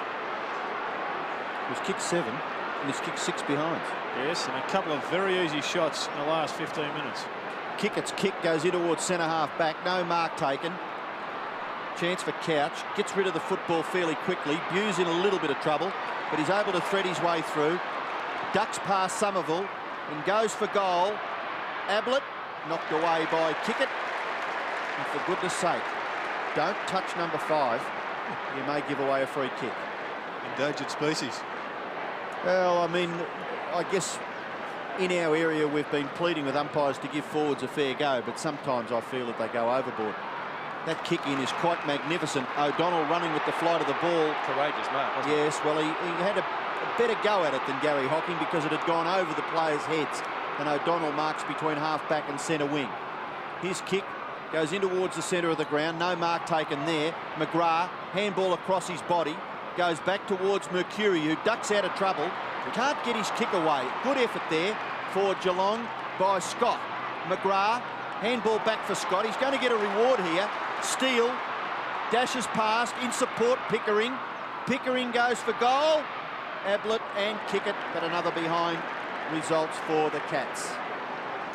Just seconds left. Pickering having something to say as the siren will sound as soon as Derek Kickett kicks it back into play. So at half-time, we have the setup for a magnificent second half. Geelong 10-16, Essendon 11-7. There is the siren, and that is the score at half-time. Geelong leading by 3 points. And what a quarter. The Cats in that term adding 5 goals, 11. And Gary Ablett was one of the culprits. Missed a few that he certainly should have kicked. Essendon kicked 5 goals, 2. And the hoots of the crowd for, well, shall we say, some puzzling decisions late in the quarter. And Gary Ablett certainly on the end of a couple of them. And could have kicked, as we said, a lot more. So the game is at a very interesting stage. 2 quarters to go. Mark Harvey having his number taken late in the term. 10-16 Geelong, leading the Bombers by 3 points at the MCG. The name of the game is Australian. And both teams back onto the ground for the resumption of this match. Geelong leading by only 3 points. Bernie, we're in for a pretty good second half, I reckon. Yes, Peter. Well, just looking at the second quarter stats, 16 shots to 6 in Geelong's favour. Gary Ablett could have won the match by himself off his own boot had he kicked straight. The report, well, Mark Harvey reported for misconduct in that he kicked Gary Ablett. Not all that severe. The boots these days, they're just like slippers. It was more a reaction than anything else. I'd rather be kicked like that than cop an elbow to the face, which, you know, you'd probably get 3 or 4 weeks for. I hope they don't treat that one too seriously, because I don't think there's all that much in it. The conditions now ideal for football. Something pretty strange here in Melbourne. I haven't seen these things in the sky for a long time. I think they're called clouds, but we haven't seen them for about a month in Melbourne. But the conditions now almost ideal for football. We're set for a great second half. I think Geelong would be kicking themselves that they did not sew it up in that second quarter. Yeah, thanks, Bernie. Still pretty dry out there in the middle. Gary Ablett, look at those stats, Jared. 15 kicks to half-time. Yes, he's an amazing player, but as Bernie said, could have won the game or sewn it up for Geelong by now. 7-7, not good enough, really. Salmon's done very well for Essendon, giving them a focal point up forward. And John Barnes, well, I believe he's worked extremely hard, has really dominated the centre bounce ruck work area. Harvey, who we've mentioned has been reported, has been serviceable. Let's hope he can continue on in the second half. And Gary Hocking, a fine contributor again, continuing on his good season with 16 possessions and a goal. And Gary O'Donnell, one of the unsung heroes, I feel. He's always credited with state games, but great player. The Cats lead by 3 points as we begin the second half. 10-16 plays 11-7. Knocked down by Somerville. Onto O'Donnell. Mercuri, a little give. No free kick paid there. And that's Scott taking it from Hocking. Ollerenshaw in pursuit. Kick up towards Couch. Masiti beats him for it. Danaher. Ollerenshaw. Danaher again. Mercuri. O'Donnell. Scott. This is with the tackle. O'Donnell straight down the ground. Salmon the target. Buick roves it superbly, runs into an open goal, kicks and puts the Bombers back in front. Darren Buick's third. 12-7 to 10-16 at the MCG. Gary O'Donnell started the second half particularly well. That's his second possession, getting it down to Salmon, who could have been in fringe perhaps. Good goal to Buick. But I just believe this first 5 minutes of the second half will be all important. Sheedy would have been in there pumping them up, saying it's us against Geelong and the umpires. We've got a lift. Let's drag it out now. Hooper on the ground to tackle Somerville. Well, actually, Peter, Essendon have had 15 free kicks to Geelong's 12, but it's always a bit questionable, I suppose, where they're given. Kicking towards the centre of the ground, a mark has been taken by Hills, and again, a decision unusual against him, and it goes to Riccardi, who hand passes to Hinkley. A little bit too far, maybe. Away for Pickering. Pickering's kick into the right forward pocket region. Steele, tackled well by Thompson, gets the handball away for Darcy. He's tackled. Is that dropping the ball? No, still got it underneath. Darcy tackled by Thompson. Geelong given every chance to clear the ball. Now, eventually, maybe a free kick has been picked out, and it will be taken by Darcy, and it could have been against Mark Thompson. infringed after he just dropped the ball in front of him. He did tap it with his fist, so it was paid as a handball and an infringement. Gary Ablett coming in for kick number 16. He's taken 9 marks and kicked 7 goals, 7 so far. Those vice-like hands. Bit of an angle. Shouldn't bother him, and doesn't. He's kicked 8 goals, 7. So Ablett's personal tally is 55 points out of Geelong's tally of 82, and the Cats regained the lead. Have a look at the spring on G. Ablett. Not one of his biggest, but Kickett didn't even come over the top to spoil. He was expecting his teammate to back into Ablett. You cannot do that. It's a vital backman ploy. You must go with him. And it just probably shows Kickett's inexperience at playing in the last line. 8 goals to Gary Ablett, 82 plays 79, a thriller at the MCG. O'Donnell puts Essendon into attack again to half forward, and Mark Harvey playing in attack now has taken the mark, and the boos for that incident in which he was involved with Gary Ablett in the second quarter, obviously. Certainly a controversial one. But a great season Harvey's having. Yeah, shouldn't worry Mark Harvey. It's an experienced campaign, and there wasn't much in that infringement. Harvey right on 50. Maybe has just drifted it off at the last moment. Wait on the goal umpire, and 1 behind. Mark's first score of the day. A minor 1 to the Bombers. 12-8. The difference now 2 points. Well, if he's playing on the half-forward line, they must have made a change across half-back. Essendon can't quite pick it up. Fletcher still on Neil. The kick-in goes to the far side of the ground. Punch goes down. Mercury now for Mercedes. Mercedes further for Buick. Buick, yes, ducks and weaves beautifully. Gets into the clear. Snapshot for goal by Buick. He's offline. And through for a behind.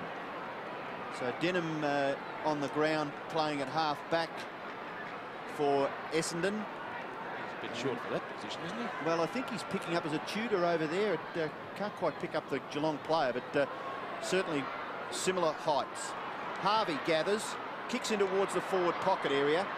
Out comes Hinkley, gathers, handball for Hocking, Stephen. Riccardi gets some space for himself and then kicks it high, half forward, oh, nearly a mark. Bairstow caught, dispossessed. Denham's little kick was good. Hills has taken the mark and fortunately just gets his kick away for Harvey. Harvey, McGrath, still now McGrath goes over the boundary line. No, all clear, says umpire Russo. Throw it in, please. Which they will do at mid centre wing. As Denham's opponent is Lee Tudor. 21 minutes left in the third quarter. Peter Riccardi with O'Donnell in pursuit. Kicks to midfield. No mark taken. Oller and Shaw. Scott off the ground. And the ball going from one side of the ground to the other. Wanganeen and Scott. Wanganeen. Scott. Is he being held? No. Fletcher. Wanganeen wins this little contest and well played. Up towards centre wing. Hills. Good mark. They've heard. Two blondes very much alike. He's got a little bit of a problem with the knee in the first quarter. Seems to be all right. Somerville, strong grab. Stint on the bench at one stage. Goes in short. He'll be looking for the other big tall, and Salmon doesn't let him down. Paul Salmon booted 3 goals in about 8 minutes in the first quarter. He's kicked 6 so far. Yes, good move from Salmon and from Essendon here. Somerville, good to see him showing some confidence, taking a good grab at centre half forward. And Essendon flooded the outer side, leaving the members' wing and flank vacant, and that's where Salmon ran. Obviously, I'd say a pre-planned move from Sheedy for his forwards. 6 goals, 3 against the name of P. Salmon so far. The big fish from 45 metres. Starts it out right, brings it back a little bit, but not enough, and only 1 behind. 6-4 now against the Bomber number 3. 12-10 to 11-16. And that means scores Mr. Robertson dead level. Okay, Geelong kicking the ball back into play, and Buse has taken the mark. Stephen Hocking receiving, kicks it in towards the centre of the ground. Good punch by Chris Danaher. Now a chance for Mercedes. Oh, wonderful, but a throw by Joe. Had to get rid of it quickly, and the umpire was right on the ball there. Geelong take the free kick. Hinckley takes the hand pass from Pickering. Hinckley's kick, not too good. McGrath in trouble.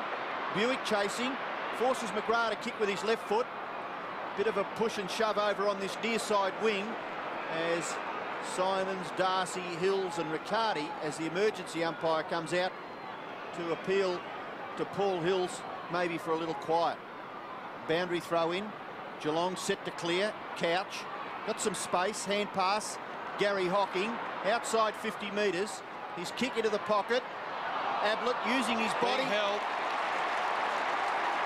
Had him around the waist. Yes, Gary Ablett is really just playing for these free kicks at the present time. He's leaning back on Kickett. Here he goes. And Kickett really has no other option to get the arm around him and try and punch it away. But good burrowing work there from Paul Couch. He's playing as a second centre man. Half forward flank moving into the centre after the bounce and interchanging with Bairstow. Ablett has now kicked 9 goals.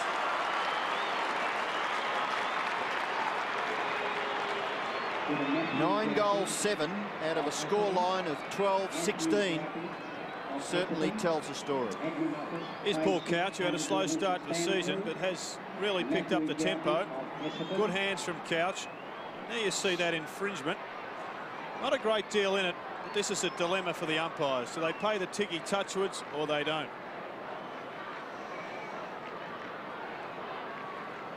Nine goals to Gary Ablett.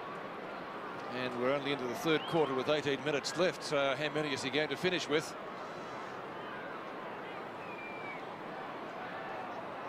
Back to the centre. 6 points in favour of the Cats. Grenvold out of the centre for the Bombers. A half forward. Hinckley backtracks. Hurd is there with him. So too is Buick. Snapshot by Buick. Here's a little beauty. Will it bounce? It hit the post. It stopped and propped right on the line. It was a goal for all money. And Darren Buick has to settle for a minor score. Here's tally 3-2. 5 points the difference. Hinckley, a half back, unloads with a hand pass. The Cats stream downfield. This is McGrath. Pinpoint accuracy with that pass. He's found Steele. Steele short of right half forward. Riccardi. Danaher. Around Tudor. Long hand pass to Harvey, back in defence, away from Bairstow. Chips the ball short, and the mark taken by Joe Masiti right on the defensive 50-metre line. Gets the Bombers moving quickly. Good long kick to the edge of the square. McGrath has front position, a juggle, taps it over the top. Whistle has gone, and it's going to be a free kick going Geelong's way, and McGrath is going to be the recipient. Thought about giving it to Hooper. Let's take a look at what happened there. Arm on the shoulder, I guess, Jared. Yeah, clearly an infringement.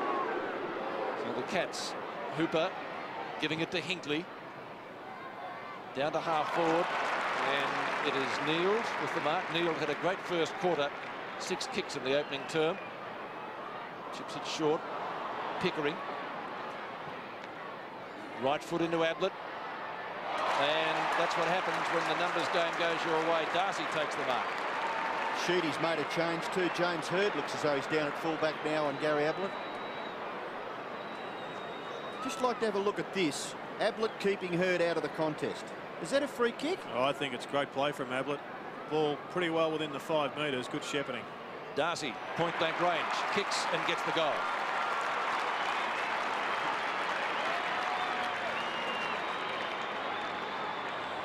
Yes, and well done from Tim Darcy. He ran all the way down from the defensive half-back line. He's been playing on Simons for Essendon. And good running work, followed Simons down and finished up, taking an easy mark uncontested. And by the look of Hurd there, he's got no idea how to play on Gary Ablett either, with the way he grabbed his arm. So Somerville in the centre to do the ruck work up against Hooper. Halfway through the third term, Geelong have an 11-point advantage. O'Donnell tries to get it clear. Hand pass effective. Harvey in a little bit of trouble, but hooks the kick, and it finishes with Mercuri. And Salmon's on his own in the goal square. McGrath's getting back to fill a bit of a hole. Salmon can't take the mark. It's punched away. Rebounds back towards Hinckley, who's starting to have an influence on the back line. Starting attacks. Grenvold marks the Hinckley kick. He plays on. Kick in towards the centre. Effective. The mark is taken by Mercury. Looking to pass it off. Salmon leads. Now, that's good. That's really, really good. If it's going to happen down one end, it has to happen down the other end, so Salmon gets the free kick. There was actually no need for this push out. In fact, it looked as if Salmon was the one who took his eyes off the ball the first time, worried about McGrath. But McGrath has done it well in the last 2 forays forward for Essendon, blocking off Salmon. Still have to question that one, Robbo. Yes, I don't doubt that, Jared. But if it's going to happen for one, it must happen for the other. And what you're saying, there's not much in it. Well, there's not much in it. There's been a lot of soft free kicks all day. But Salmon has a chance to kick his 7th goal. And it's going to be pretty close. It's through for a goal.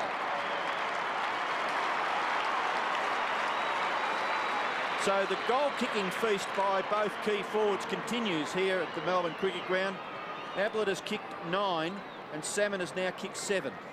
Well, I thought Hinkley just tried to do a little bit too much on that occasion. He could have handballed off to the teammate close. Grenville turns the ball over. Let's just have a look at this free kick again. Long kick from Mercury. Salmon definitely drops his head first. 7 goals to Paul Salmon now. 89 plays 94. Geelong still in front. Somerville from the circle. A long kick by the Bomber Ruckman. That's a good mark to Simons, who's kicked 2 goals, both of them coming from frees. Salmon makes a lead. He's led into the pocket, gives McGrath the opportunity. He overruns it. A flip back to Mercury from Salmon. Simons applies a tackle. Ball spills free out the front. Enables McGrath to clear. And the assured kick. Good tackle by Danaher. The ball is pinned with Couch. That's holding the ball. Well, we don't want to harp on the umpires, but how Couch had a chance to get rid of that one will be. 2 Essendon players lead for it. Harvey takes the mark. Mark Harvey covering plenty of territory and getting plenty of attention in the 3rd quarter. Rashidi's really thrown his big guns up forward in this quarter. Danaher kicks this one to Mark Harvey, who started his career as unbelievably gutsy half forward. He's also got kick it up there now. Somerville and Salmon. And the best and fairest at 92. Won the club's goal kicking way back in 85, but not with kicks like that, and only one behind. Let's make the point on that kicking of Harvey. Put him in the defensive half, and he is one of the best kicks in the AFL. Get him near the goals, and he's very jittery. Hinkley kicks in. Onto Steele. Short of half-back. Marking contest just off the edge of the square. Hooper with bulk. Past Fletcher. Onto Scott. Around Ollerenshaw. Tudor. Haven't seen much of him today. Marks in front of Denham. Playing against his former club. Hills or Hurd. Ablett. Snap. Number 10.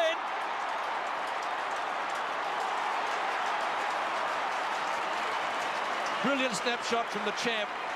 Moves into double figures, and the Cats move into 3. 14-16. 100 with a great goal from Gary Ablett. Well, this one will definitely go very close to winning goal of the day. Gary Ablett uses the boomerang from Banana Alley. As you see, bad luck there for Hurd. There's the boomerang. Straight through the middle. A great goal from the alley. So back in the centre, Geelong lead by 10 points. Neither ruckman having an influence there. Hills goes further back to Ollerenshaw. His kick up towards centre half forward. Harvey nearly takes the mark. Simons hemmed in. Kick it goes to ground. Could be nearly penalised. No, he's going to get the free kick. Bit lucky, Derek.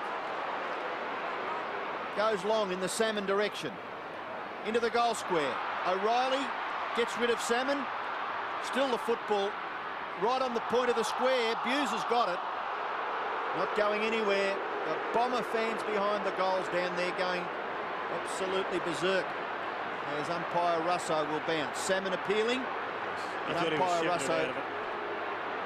And Essendon obviously having the better of the centre bounces. Ruck contest. Oh, that was too easy. Mercury. Well, I don't think Malcolm Blight would be too impressed with that. Mercury kicks the goal for Essendon, and it's back to just 4 points the difference. 100 plays 96. The Barnes just a fresh man back onto the ground. It was a 0-0 result there between him and Somerville. But Mercury was pleased because he did some magnificent ruck work there and kicked a goal.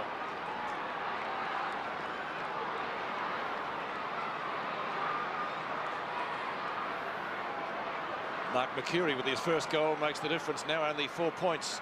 Somerville. Pickering tries to barge through. It's Joe Masiti. Masiti up towards Salmon, who marks directly in front. This is a treat. Salmon at one end, Ablett at the other. He looked a little proppy then, Paul Salmon, after he took the mark. We'll have another look at it. Yes, a magnificent disposal from Yes, Joe he did, Masiti. didn't Has he had hamstring problems at all, Paul Salmon, you know? Not of late. He's It had was that just knee, of course. Knee. Cramp. See how he kicks at goal. He's kicked 7. 7-4 to be precise. He's kicked 8-4 now. What a game at the MCG. 102 to 100, Essendon by 2 points. Well, I haven't got the books to tell me the answer the question, but I wonder if there's ever been a game where the side has lost and their full forward has kicked 10 goals, perhaps even more.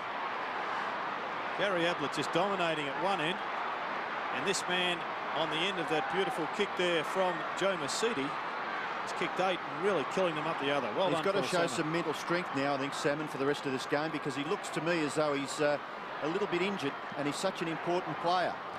2 points the difference. Maybe they can nurse him through, Robbo. Hocking couldn't get clear. Wangadeen can. Out of the centre again come the Bombers. Simons doesn't get the bounce that he would have wanted. McGrath. Bounce is better for him. Quick hand pass onto Stephen Hocking. Nearly runs into trouble. Finds McGrath with pinpoint accuracy with the hand pass. He'll go out wide to Robert Scott. Scott at left centre wing. Some good shepherding. Couch. Might have been taken high, but was also a little bit slow in getting rid of the football. Bairstow comes out with it. But the 89 Brownlow medalist has got the free. Just off the edge of the centre square. And the Cats get the quick reply. Gary Hocking, unmarked at left half forward. Short pass from him. Ablett on a lead. And Hurd has got the job of minding him now. Peter Cameron shows him where the mark is. Now Ablett has kicked 10. 10-7. Angle's pretty acute. It's nearly on the boundary line. Kick number 19 for the champ. Distance is there. Accuracy looks pretty good. It's another one. 11. And we're running out of room in the footy record. 15-16 to 15-12. Well, Gary doesn't mind a shootout from both ends. Well done, Paul Couch again on the receiving end of a free kick. Gets this ball to Hocking. And Ablett just shooting away. Gary Ablett, one of the quickest players in the AFL. If he's given room to move, will be stopped by nobody. And that's Geelong's 5th goal straight this quarter, which is a far different story to that of last quarter. Alan Izard on the boundary line as the ruckmen go at it again. Somerville tries to get it down for Wanganeen. Scott shrugs the tackle. Barnes kick going nowhere. O'Donnell just gets his foot to it, which is one of Gary O'Donnell's great fortes. Simons marks, goes in towards Salmon, and he's got it again. This is unbelievable. He's hurt now. He landed pretty awkwardly. Well, down one end of the ground, we've got Gary Ablett marking and kicking goals. And have a look at this fellow. You asked for mental courage and strength, Robbo. That was a ripper. Kept his eye on the football, and I think last year he was troubled by a groin injury for most of the year and was playing less than 100% fit, so perhaps there's been a recurrence of that.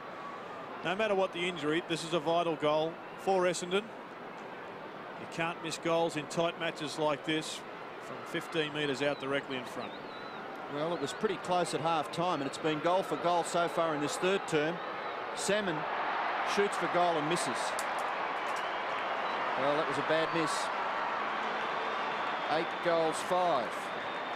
He's kicked, and Gary Ablett, 11 goals, 7. Well, if he was a golfer, he'd be taking a 2-stroke penalty for that one, I think. Gee, it's a big score between the two of them, isn't it? 19 goals, 12 or something between the two of them. They're both listed 3rd in the record. Their strokes are going to meet in the middle.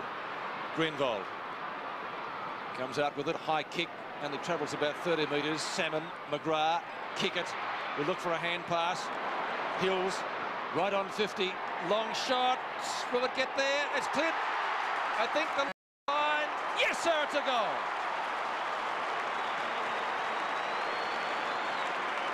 Hills kicks his first, and Essendon 16-13 take the lead again from Geelong 15-16. Gee, that was a good handball by Kickett, wasn't it? He could have given the short one, but he gave the right one, I thought, and finish. He certainly did. I just thought Andrew Hughes perhaps didn't quite judge that one correctly. Hills has been, and Riccardi have fought a pretty close battle on the wing.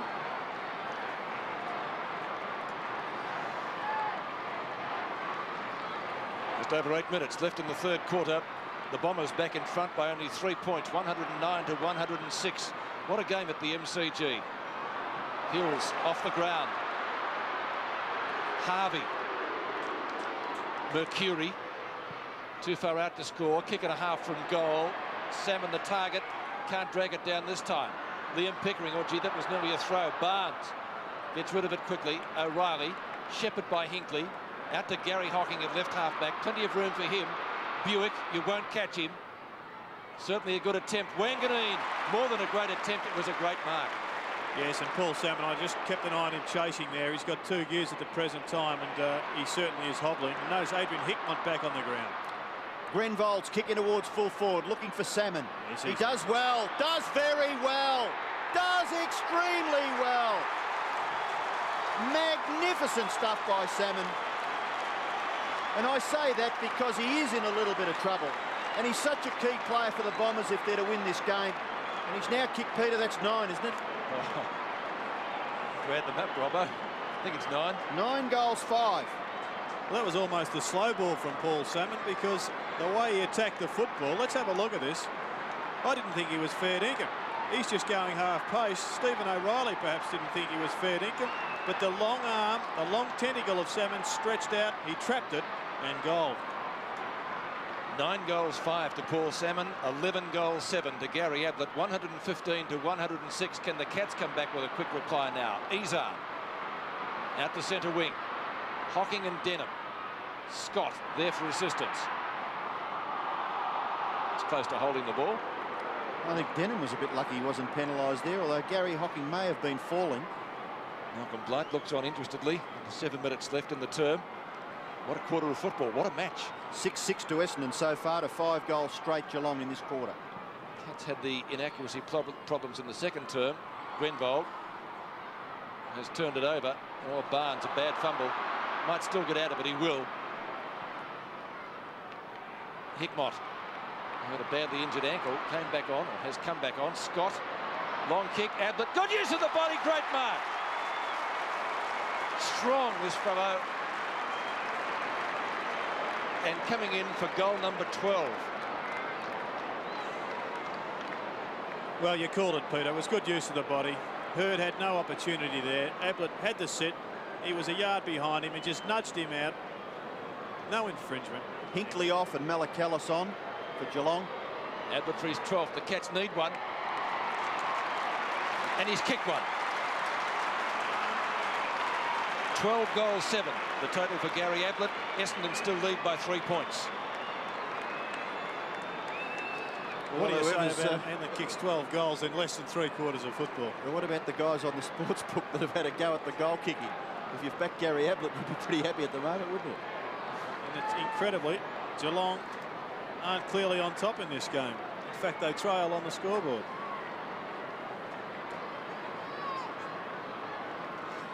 Well, Essendon lead by 3 points, but it's been a terrific struggle in this third quarter. The Bombers have kicked 6 goals, 6, and Geelong have kicked 6 straight, and their full forward Gary Ablett has kicked 12 goals. Oh, lucky a little bit of talking there between Thompson and Hurd marks. Short kick into the centre, looking for Mercedes. Mercedes marks, handball away. Thompson under a little bit of pressure, but gets his kick away. Out towards the wing. Riccardi, no, free kick to Simons. I feel it'll have to go back to Michael Simons. And he's between centre wing and the centre of the ground. His kick in towards full forward. No mark taken. Ball comes to the back where Hughes collects it and kicks it wide where Riccardi has taken the mark. Looking to give the hand pass off. Gary Hocking in a little bit of trouble. Keeps his footing beautifully. The key words, keep your footing. Handball, perhaps a little awkward. Geelong in trouble here on the centre wing. Essendon a chance. Hills, Thompson gets his kick away. Well done by Mark Thompson into the centre of the ground. And down goes Pickering. Harvey a little late on the scene. Gary Hocking forced to kick quickly. Up high towards centre-half forward. Good mark taken by Neal. Handball Bairstow. Tackle Grenvold. Ball to Ablett. No, he can't get hold of this one. Wanganeen goes after the footy and will receive the free kick. Gavin Wanganeen in the right back pocket for the Bombers. Well, if Geelong will get to win this game, they need the man that shot them in front last week to fire, and that is their captain in Bairstow. Only one possession this quarter, needs a big lift. Mercedes Receiving, gives to Chris Danaher. Chris Danaher into the pocket. You've got to go, Buick. He misjudges it, and Buse marks in the left back pocket for Geelong. Little give to McGrath. Makes these runs across the goal, out of defence. Long hand pass, O'Reilly. O'Reilly kicks to centre wing, marking contest. Hills got a fingernail to it. Riccardi dispossessed by Thompson. Good use of the body by the Bomber veteran. Out comes Steele. Steele from right centre wing, keeps the ball in play.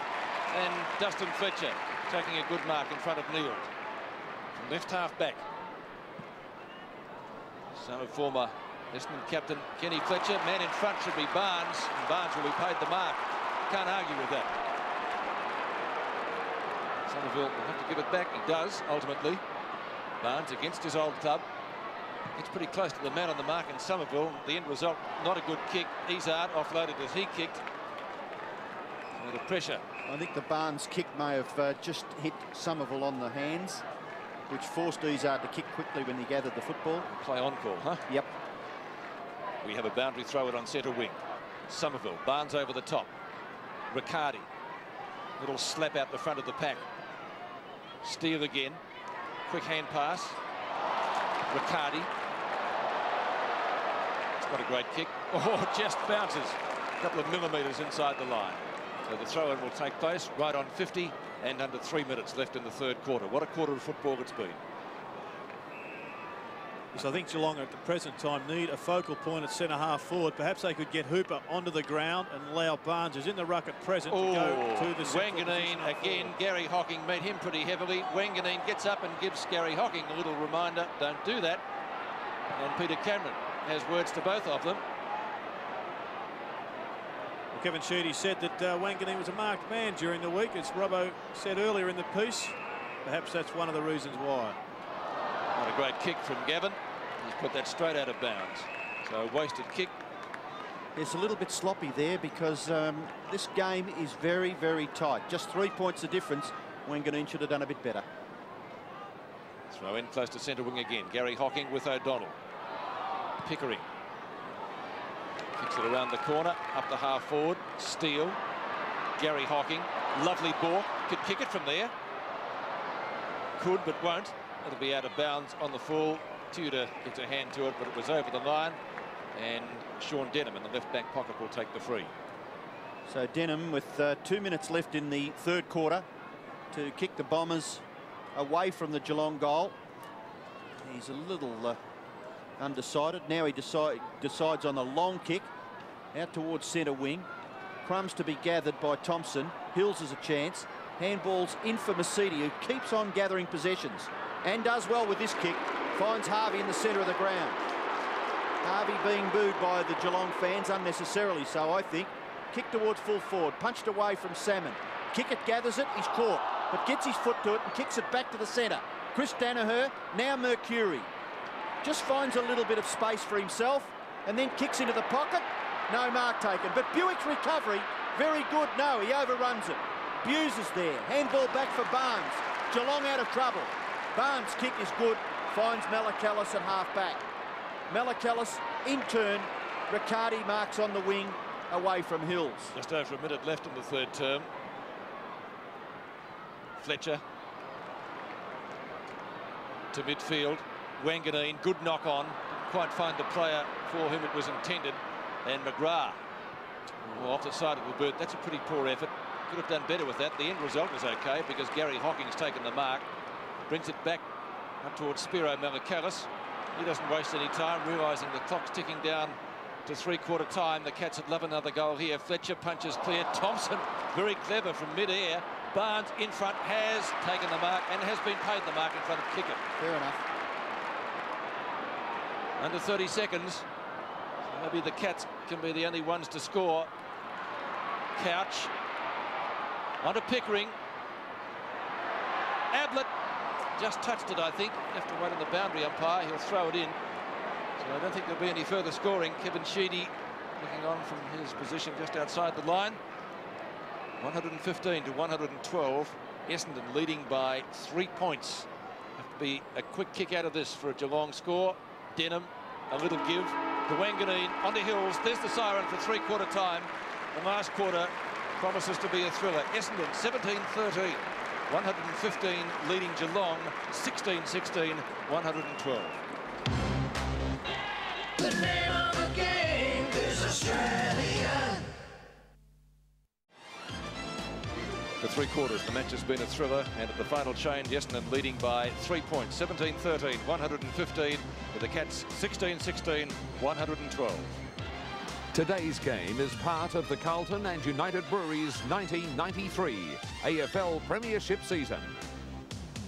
And from the 7 Sports Diary, don't forget Sports World tomorrow with Bruce McAvaney on 7. Check your local guides for details of our coverage on that. At most states in 9 o'clock, the Australian Touring Car Championships round 5 at Winton. They're set down for Sunday, May the 16th. Then, of course, coming soon, the 7th, the AFL State of Origin Series. It commences on Tuesday, the 1st of June. Again, check your local guides for times of our coverage of that. And the other game being played today is out at Princes Park. North Melbourne with a 10-goal third quarter, and they're booted well clear of the Sydney Swans. McAdam has 7, Longmire 6 for North. Lewis has 4 for Sydney. On the boundary line, here's Bernie. Yes, Peter, thank you. I was just having a chat to Barry Stunham here. You caught me on the hop, but Barry, a late withdrawal from the side. What was the problem? Yeah, I strained the thigh muscle on Wednesday night at training, and hopefully just miss this week and come back for next week. It's still a bit sore. You might have had a bit of an awesome task out here today. Paul Salmon has been on fire at full forward. Yeah, he's been playing very well, actually. He's led very well and he's marked well, and he's like 9 goals or something. So, yeah, I probably would have had that task to play on him, yeah. What do you think the instructions will be from Malcolm in this last quarter? I'll just keep on attacking the way they've been attacking and running the ball right down. They've been attacking really well and running and keep the pressure up, I think. Gary Ablett at full forward, the other end of the ground. What a performance. Magical, just fantastic to watch, 12 goals, 7 or something. It's just unbelievable stuff. Well, it's pretty tight, Barry. I hear a few of the members calling out to put the boots on. They really need you out there. It would have been nice. The conditions are just perfect. Good luck for the last quarter. Thanks, also, Peter, Paul Salmon in a bit of strife with that right knee. They've been checking out the reconstructed knee that he had done, and the medical staff, a lot of time spent on that knee at three-quarter time. Well, thanks, Bernie. Let's hope that he's okay. And the match statistics pretty even. Right down the line, Essendon slightly in front in the free kicks, and the possession's pretty well spot on. Centre breaks reasonably even. Essendon doing quite well in that quarter. I just wonder whether Paul Salmon's injury will really determine this game, Robbo. Yes, it's going to be important, Jared, because he's been such a key in 3 quarters, 9 goals, and Ablett looks very, very fit down the other end. So Geelong have got someone to kick to.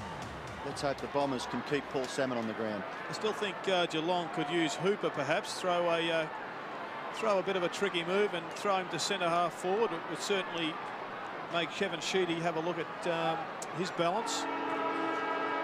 Final quarter from the MCG. Essendon leading by only 3 points. A goal-kicking feast here. Already Gary Ablett has broken the previous tally for the round, held by Bill Moore. That was in round 6 way back in 1936, and that was 11. Grenvold comes up with the football.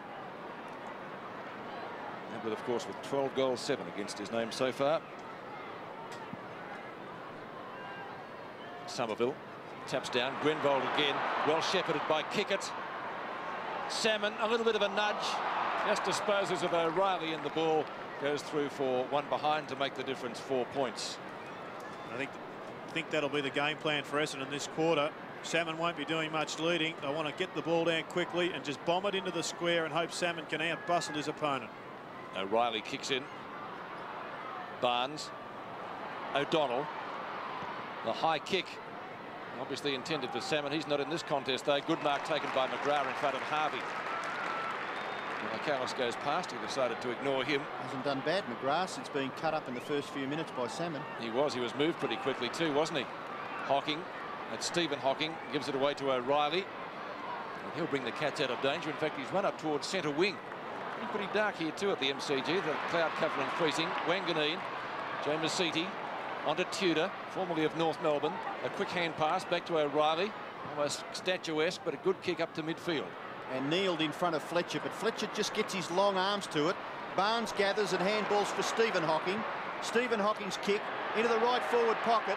Hurd in front, and does well, James Hurd. Gets the ball clear of the pack. Denham for Chris Danaher.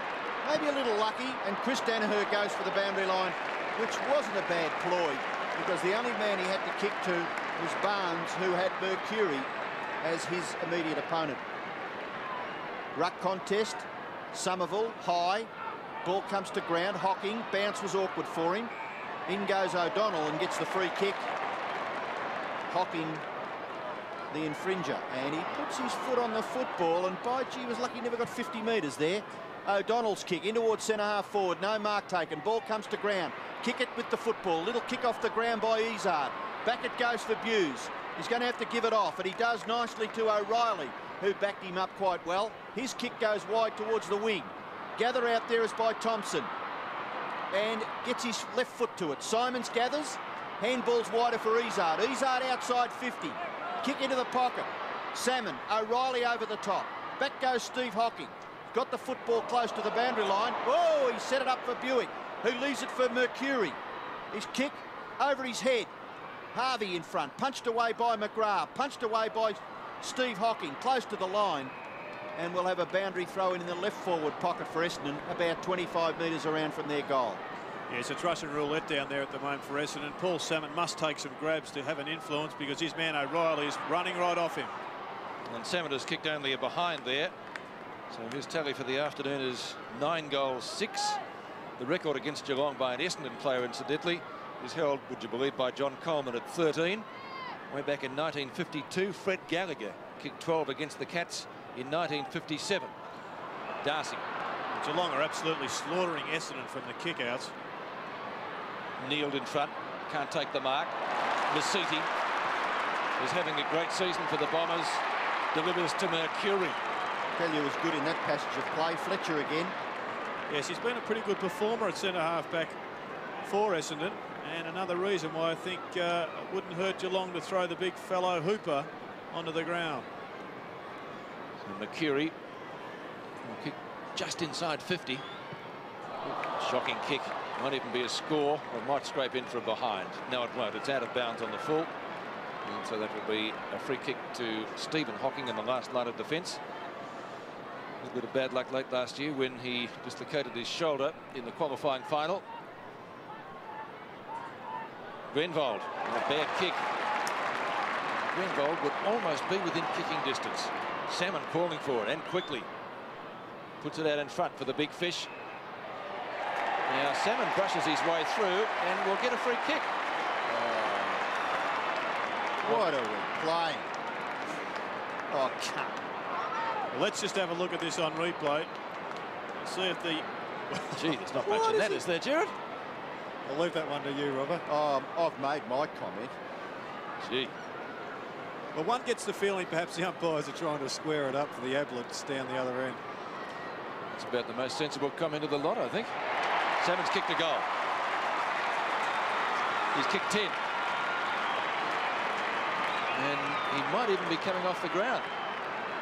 Brian Wood suggesting he move towards the interchange area, and over at the interchange area they're saying go back. Yes, well, I believe that Salmon should come off the ground. I don't think you can have half-fit, even third-fit players out there. Sure, he has dragged a free kick on that occasion, but O'Reilly just may win the game for Geelong. Well, Salmon's had 17 kicks for 10 goals for Essendon, and Gary Ablett has had 20 kicks for 12 goals for Geelong. Essendon lead by 11 points. Barnes gets a big fist to it. Fletcher just gets his foot to it. O'Donnell overruns it. Basidi another important possession. Getting it clear. Hills runs and gathers. Darcy but he gets the hand pass to Simons, who's tackled by Riccardi. Didn't have the football. And boy, maybe a little fortunate, Michael Simons. His kick in towards full forward. Salmon gets back, can't hold it. Stephen Hocking, now McGrath, backs himself and runs through a passage of about 2 or 3 players and then kicks it in towards the centre, where a holding decision against Chris Danaher, and the free kick will go to Paul Couch. Couch kicks into the pocket. Hurd and Ablett. Ablett gets rid of him. Hurd goes back. Well done, son. And he gets his kick away. Whose free kick is it? I think it went to Ablett initially. Ablett's going to get the free kick. Simon's coming off the ground for Alessio. And Robbo, let's just have a look at this one on replay. I want to make a point about the short handball. And there's the legging from Wanganeen. Good decision that time. But we're having a real problem now with the 1-yard handball to yourself, a bit like Barton in the old days where he used to throw the ball out. And perhaps the rule may come in that the handball has to be maybe 3 yards to be legitimate. There is a problem. Gary Ablett from 50 metres. And it is a magnificent kick right on the goal line. It holds up in the little heavy air. Thompson can't clear the ball. Tudor. Boundary throw in right forward pocket for Geelong as light rain starts to fall here at the Melbourne Cricket Ground. So boundary throw in. Wanganeen takes it and then Hills. Riccardi back to Steele. More than light rain, getting a little bit heavier now. Ablett can't take the mark. He recovers well, taps the ball out in front. Bairstow looks for the free kick, didn't get one from the umpire. And it will be a bounce from umpire Peter Russo directly in front of goal. Well, this wasn't forecast today, was it, rain? It's coming down pretty heavily now. It is. Haven't had rain in Melbourne for a long time. Trees are actually chasing the dogs. Danaher can't take it, or Tudor thought about soccering it off the ground. Ablett, a quick kick. Hills will mark in the back pocket in front of Riccardi. So players have to make adjustments. Those with moulded soles could be slipping all over the place. Barnes decides to play on. Does it well. Beautifully delivered to Bairstow. I think it was you who said earlier, Gerard, they have to get more out of Bairstow if they're to win. Yes, they certainly need a lift from him. In fact, that lift is a little bit late in coming, but perhaps he can finish the game with a goal. Going close, off the hands of the pack, though, and through for a rush behind to Geelong. Just getting back to that point about the handball, Robbo, we really are, the umpires are having difficulty now with players grabbing possession, knowing they're about to be tackled, and then just dropping it at their feet. And I think one day we may have a distance rule on handballs to get rid of what is becoming an obvious problem. Yes, it sounds fairly logical. Grenvold marks the kick in. The ball is now at half forward for Essendon. Malakalis gathers. Short kick is okay. He finds Couch. Couch plays on, looking to give the hand pass away. Now gets onto his favoured left foot. The kick is pretty ordinary. In towards centre half forwards. Punched away by the Essendon defence. Back towards the centre. Gary Hocking spins out of trouble. Brilliantly done by Gary Hocking. And then kicks it equally as well. And finds Hickmott at right half forward. He's probably maybe a little too far out the score. He's pretty keen on his chances. Talented young player. It's a beautiful kick. It's a goal. Well, that is a very, very good kick by Adrian Hickmott. And he's kicked Geelong's 17th goal. The difference is just 4 points. Well, it's an old adage in football that it may not be your day, but it may be your moment. And that certainly was a great moment for Adrian Hickmott, and it certainly hasn't been his day. He was injured early in the piece, an inversion injury to his ankle. He's doing well to be even out there.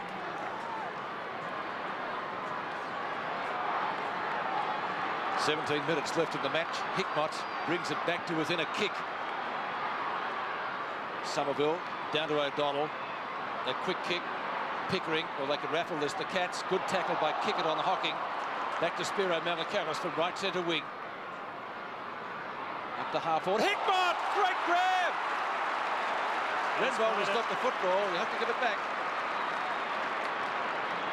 And the lad who kicked the last goal, too far out to score this time.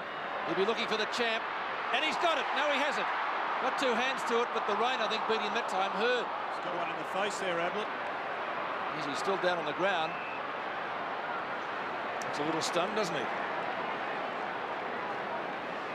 Let's see this again. This is a fine mark, isn't it? Well, he's an exquisitely talented player. Just hasn't put it together too well today. Had an injury. A bounce. Catch forward line. Grenvold slung. Barnes backs his judgment. Danaher, quick give. Over to Barnes, who said thank you very much. Fletcher, yes, you'd have to pay that, wouldn't you, surely? Dustin Fletcher. I don't want to be the first to call him Dustin Hoffman. Onto the wing. Somerville taps down. Gee, Hocking was held by the arm there. Nothing for it. Mercury, tackled by Couch, scoops it up underneath him. He goes over the line. So too does the footy. 15.5 minutes left in this match. The rain has ceased, and that's good news. A little cooling shower. Looks like the lights are on. Yes, you're right, Robbo. I was just going to say the same thing. It did get pretty dark. Hocking over to Buse. Been a tremendous game, this. Buse kicked down towards left half forward, marking contest down there, and O'Reilly, who's been moved obviously from fullback. Yes, and a good mark too.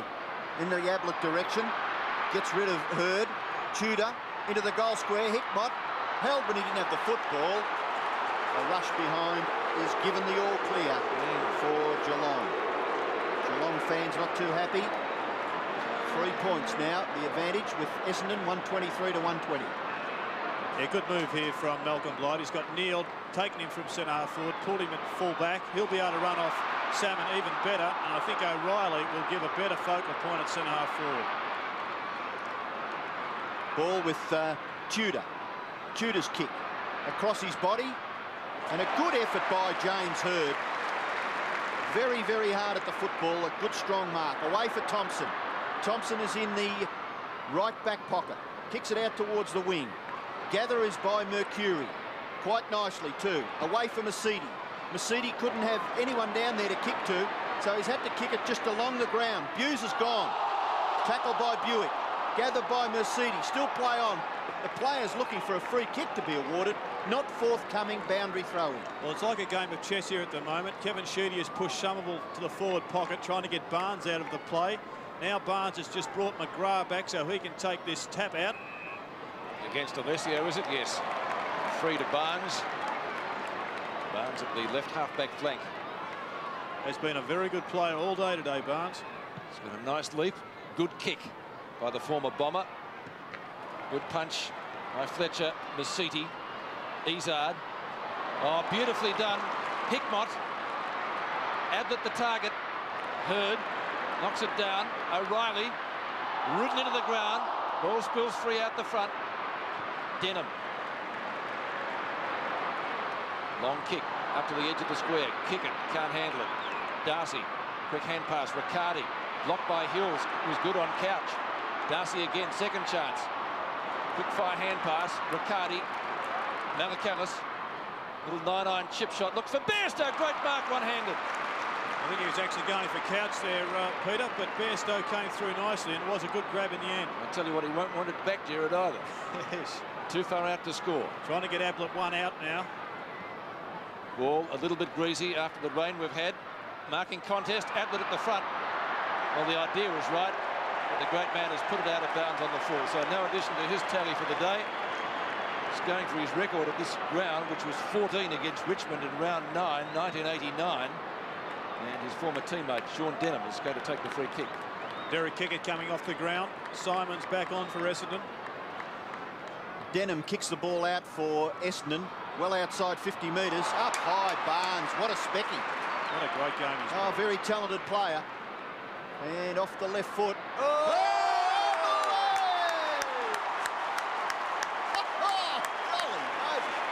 Two good marks there. Barnes first and then this one. Well, most people would say that Golly Moses is a fair description for the man they call God. A direct link. He has had his moments today. He's had a couple of downers, and Paul Salmon just hobbling off the ground for Essendon. Well, this shot will put Geelong in front if he kicks accurately. And 13 goals to Ablett. Geelong lead. 13 goals, 7. Well, whoever's got the job at Sports World tomorrow to pick up mark of the day has got a real task ahead of them, haven't they? Hickmott earlier, Barnes, and now Ablett. And Ablett took one earlier in the piece also. Have a look at this fly from the big fellow, Ablett. Strength personified, and just imagine how tired he is after 100 minutes of football, and a booming kick with fatigue. Great goal. Ablett's already broken the best number of goals by a Geelong player against Essendon. It was by Jack Metherell a long time ago at Corio Oval. Fletcher overruns it, fisted back, intercepting is Robert Scott. Quick to get boot to ball, down to Ablett again, yes, no, play on. Played it. Pretty lucky one, I thought. There was definitely 3 bites there, but at no stage did Gary Ablett control that one. Well, this might equal his fantastic position. There's 3 bites, I think. 1, 2, and, well, it's a greasy ball. Perhaps the umpires have reassessed what the requirements of a mark are. What do you think, Robbo? I'd just give him 3 votes for the day. Fair comment. Crowd didn't like it, the Essendon supporters didn't. Kevin Sheedy won't like the result if he slams this through. This will equal his 14 against Richmond, which he's done.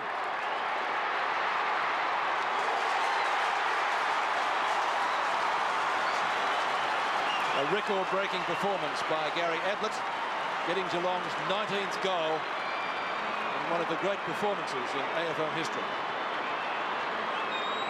Kick it down to full forward for Essendon. Salmon off the ground. Have a look at this, Mark. Perhaps we're being a little bit critical. You'd probably pay that one, Robbo, wouldn't you? Right on the borderline, wasn't it? Well, the umpire hasn't got the fortunate situation of having a replay, but maybe he's a little bit lucky. So the ruckmen go at it. O'Donnell clears. Away for Hills. Bounces it, gets inside 50, and goes for goal. And misses. In the finish, in his endeavours to break clear of the chaser, his kick was a little ordinary there, Paul Hills, and Geelong lead by 8 points. Kick in, comes to this near side, marking contest, Izzard, Scott. Well done, Somerville. Simon's little kick, good for Buick. Oh, Buick looking to play on. And a bob each way there, I thought. Yes. Summed it up pretty well. Now, this kick, if it's a goal, brings it back to just a 2-point margin in favour of Geelong. With 10 minutes left, it really will be a tragedy for one of these teams to lose the game. Buick's shot is pretty good. It's a goal. So Darren Buick has now kicked 4 goals. His performance as a goal kicker, pretty good. 10 kicks and 3 hand passes. Here's a hypothetical one. Ablett could kick 14 goals and his side could lose. That'd be a first, surely. Yes, I'd reckon that's a fair comment as Oller and Shaw comes onto the ground. Good performance as a goal-kicking rover from Buick.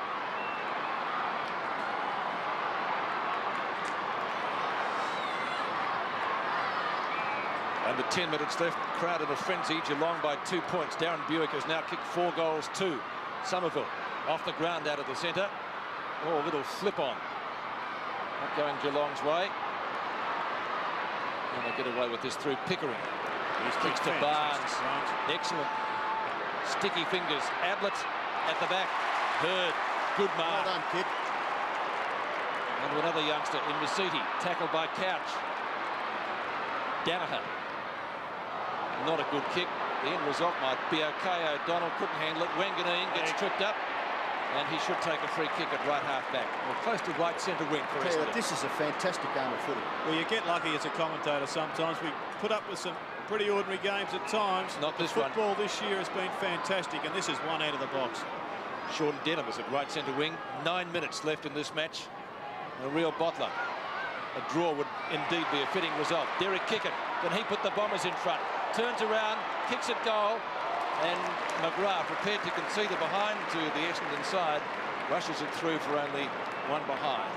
And that makes the difference 1 point. Maybe we will get the draw. 131 to 132. McGrath goes to the outer side, looks for and finds Buse. Bad marking by Essendon. They've got 2 players loose. Buse gives the hand pass for Tudor, and Tudor runs all the way to the wing and kicks to half forward. At the back, opportunity for Wanganeen. Short kick is effective. The mark is taken by Masiti. Away for O'Donnell. The cool heads now will survive. Back for Masiti. His kick to half forward. No mark taken. Good tap on. Grenville. Bounce. Awkward. Kicks to the goal square and puts it through. Essendon in front. What a game of footy. 14 goals to 1 full forward. 9 or 10 to Salmon, is it? 10? 10-6. And there's just one kick in it. Well, this is a great goal from Grenville. Very costly turnover for Geelong on their half-forward line. Didn't have enough runners at the feet of O'Reilly. Good little give there from Masidi. But he just sizes up the goal. There's no one there. And a beautiful low trajectory kick. Grenville, the goal kicker. Essendon supporters delirious, but there's plenty of time for the Cats to come back. They've got 8 minutes left in this match, and plenty could happen in that time. 137 to 132. Essendon by 5 points. Gary Hocking will give the Cats a chance as he bursts out of the centre. Kicks to inside 50. Marking contest there. Hickmott collides with Couch. That wasn't well done. That certainly was. Pickering, a little give over to Hocking. You're in trouble. Gives it back to Pickering, dispossessed by Masidi, who goes for the boundary line. Not too many options for him there. The ball's still kept in play. Pickering again, caught. Wanganeen, he'll get Essendon out of danger. Oh, good vision, and he's found Darren Buick just inside the boundary line. The Bombers by 5 points in this thriller at the MCG. Up to right centre wing. Hocking, good spoil. And now Bairstow trying to steady the ship down for his side. Kicks up towards midfield. O'Reilly, a good tap on. Masiti does well. Blind turns out of trouble. 31 possessions, Peter. Barnes with Harvey, who has had his number taken for an indiscretion earlier in the game. Barnes again with Harvey. Looks for holding the ball and nothing doing, says umpire John Russo. Are you tired? With those players, aren't they fantastic putting in? Well, it is really going to be decided upon which team can hold their skill level up under such immense pressure. We saw Geelong lose it there because of a sloppy handball to the feet. And still, Essendon striving to get a score on the board. And some tired players back there, Pickering and Harvey appealing for a free kick. Let's just hope the umpires swallow their whistle for the last 5 minutes. These ones you just cannot penalise. It may have been the Harvey tackle that eventually forced the ball over. Ruck work, Buick, Mercury, Buick. Can he cover himself in glory? Into the square. Hurried over, rushed behind to Essendon. We've got 6 minutes left. Essendon lead by 1 goal. McGrath kicks it to himself and then goes with the long kick. Well out towards the wing. Thompson, well done. Harvey, short kick, broken down. Taken away by Darcy. In for Gary Hocking. 2 bounces. Forced to kick with that left foot. Not bad. Looks for hit. Oh, Wanganeen! What a spicky! Hurt himself too. Well, I was going to call pushing their back. Just wonder whether he had his hands on him. Well, I reckon that's fair enough. You love him, don't you? I think it's a ripper. Well, Warwick Capper used to get away with them. Well, if you take that out of the game, you're taking out what separates our game from the other codes of football, and that is one aspect that makes it a great spectacle. 46,588, witnessing one of the best games of all time. Sean Denham takes the free kick, with Wanganeen still on the ground. Somerville, a little bit of steadiness now in the Essendon ship. 5.5 minutes to go in this match. Chris Danaher clear of Bairstow. He's kicked to centre half forward. Simons, yes! He's taken it. Initially one-handed, dragged it down. And Essendon looking the steadier of the two sides. They're clearing Wanganeen down and out for the count at the present time, Pete. Getting carried off. Well, Salmon's got to come back on then, doesn't he? No. Hills. Handy play to have there waiting to come on. Oliver Shaw's kick dropped short. Kick it in front. Can't take the mark. Past Hughes. Not the second time. The Cats need a goal. Oliver Shaw might get a free for in the back. He will. Hickmott off and Hinkley on for Geelong. And here's a replay of this incident. Skittles, that one. Yes, Hughes just legged even. Went to the ground. Gave away a free kick to Ollerenshaw. He went for the torpedo before. He looks as though he's going to go for a drop punt this time. Won't quite make the distance. Essendon mark to Alessio. Barnes may have been. Is it Barnes back there in the goal he's square? the one that declared the push. He is flabbergasted.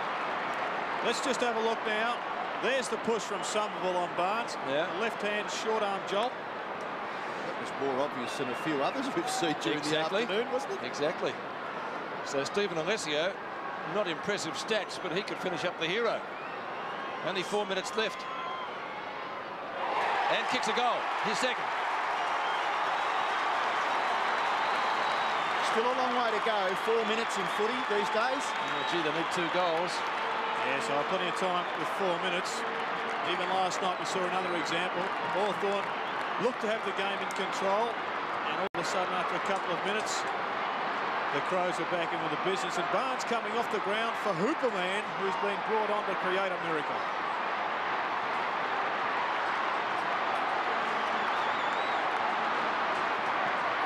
Two goals the difference, and rain falling is going to make it, I think, a little bit easier for the Bombers to hang on here.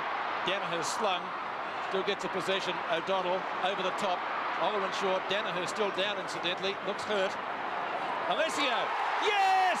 He's taken the mark. Well, a goal here will sew it up for the Bombers. And as I said, Chris Danaher in a bit of trouble behind the play. Well, he hurt his legs earlier in the game. Robert. I think we made a comment that it was a severe one. Yes, I think he got slung by Paul Couch's tackle there. May have twisted that knee. Good mark from Alessio. He also a very big, tall player. And as the old adage goes, as the game goes on, short players get tired, but big men don't get any smaller. Alessio for his third. 2 in the final quarter if he kicks it. He's kicked it. You'd think the Bombers are home. I still wouldn't write Geelong off. 3 minutes. They've got to kick 3 goals just to draw. Maybe the rain falling's going to make it a little bit difficult for them. Let's go down to Bernie Quinlan. Wanganeen, what's the problem, Bert? Yes, Gavin Wanganeen came off the ground looking very groggy. He hit his head very heavily on the ground when he took that fantastic mark over the top of Hickmott. But the doctor was checking him out for concussion. He seemed to be very dazed, and I don't think he'll be back on the ground, Pete. So Stephen Hooper doing the ruck work up against Somerville. 3 goals the difference. Ball comes down towards Mercedes, who gathers possession number 32. Hughes under pressure. Hills and Buick will share it. Darren Buick gathers, playing his 100th game. What a great kick. A free kick. It might have been out of bounds. Out of bounds, I think. Where Buick kicked the ball from, it looked as though he'd kept the ball in play, but the boundary umpire has signalled out of bounds. Well, McGrath had taken the mark, although the players back on the goal line had relaxed a little bit. It's going down to 2.5 minutes now. Couch gathers, handballs. O'Donnell gathers. O'Donnell kicks a score. What is it? It's a goal. Essendon now look safe. They lead by 4 goals. Yes, a great lift from all Essendon players in this last 5 or 10 minutes. They have really lifted at one. Hasn't been any real stars, just worked as a unit, worked as a team. Have a look at this tap. It's a good smother here from O'Donnell. Couch with the ball. It wasn't actually O'Donnell, it was off his own man, the Geelong player. O'Donnell took full benefit with a goal. 2 minutes left, and the Cats with an impossible task now. Grenville, Essendon certainly finishing the better of the 2 sides. And Gary Ablett will kick 14 goals, maybe more, in what looks like being a losing side. So that would certainly be something for the history books. It's out of bounds as the clock ticks down. Geary trots back. Kevin Sheedy standing in the rain, not worried about that.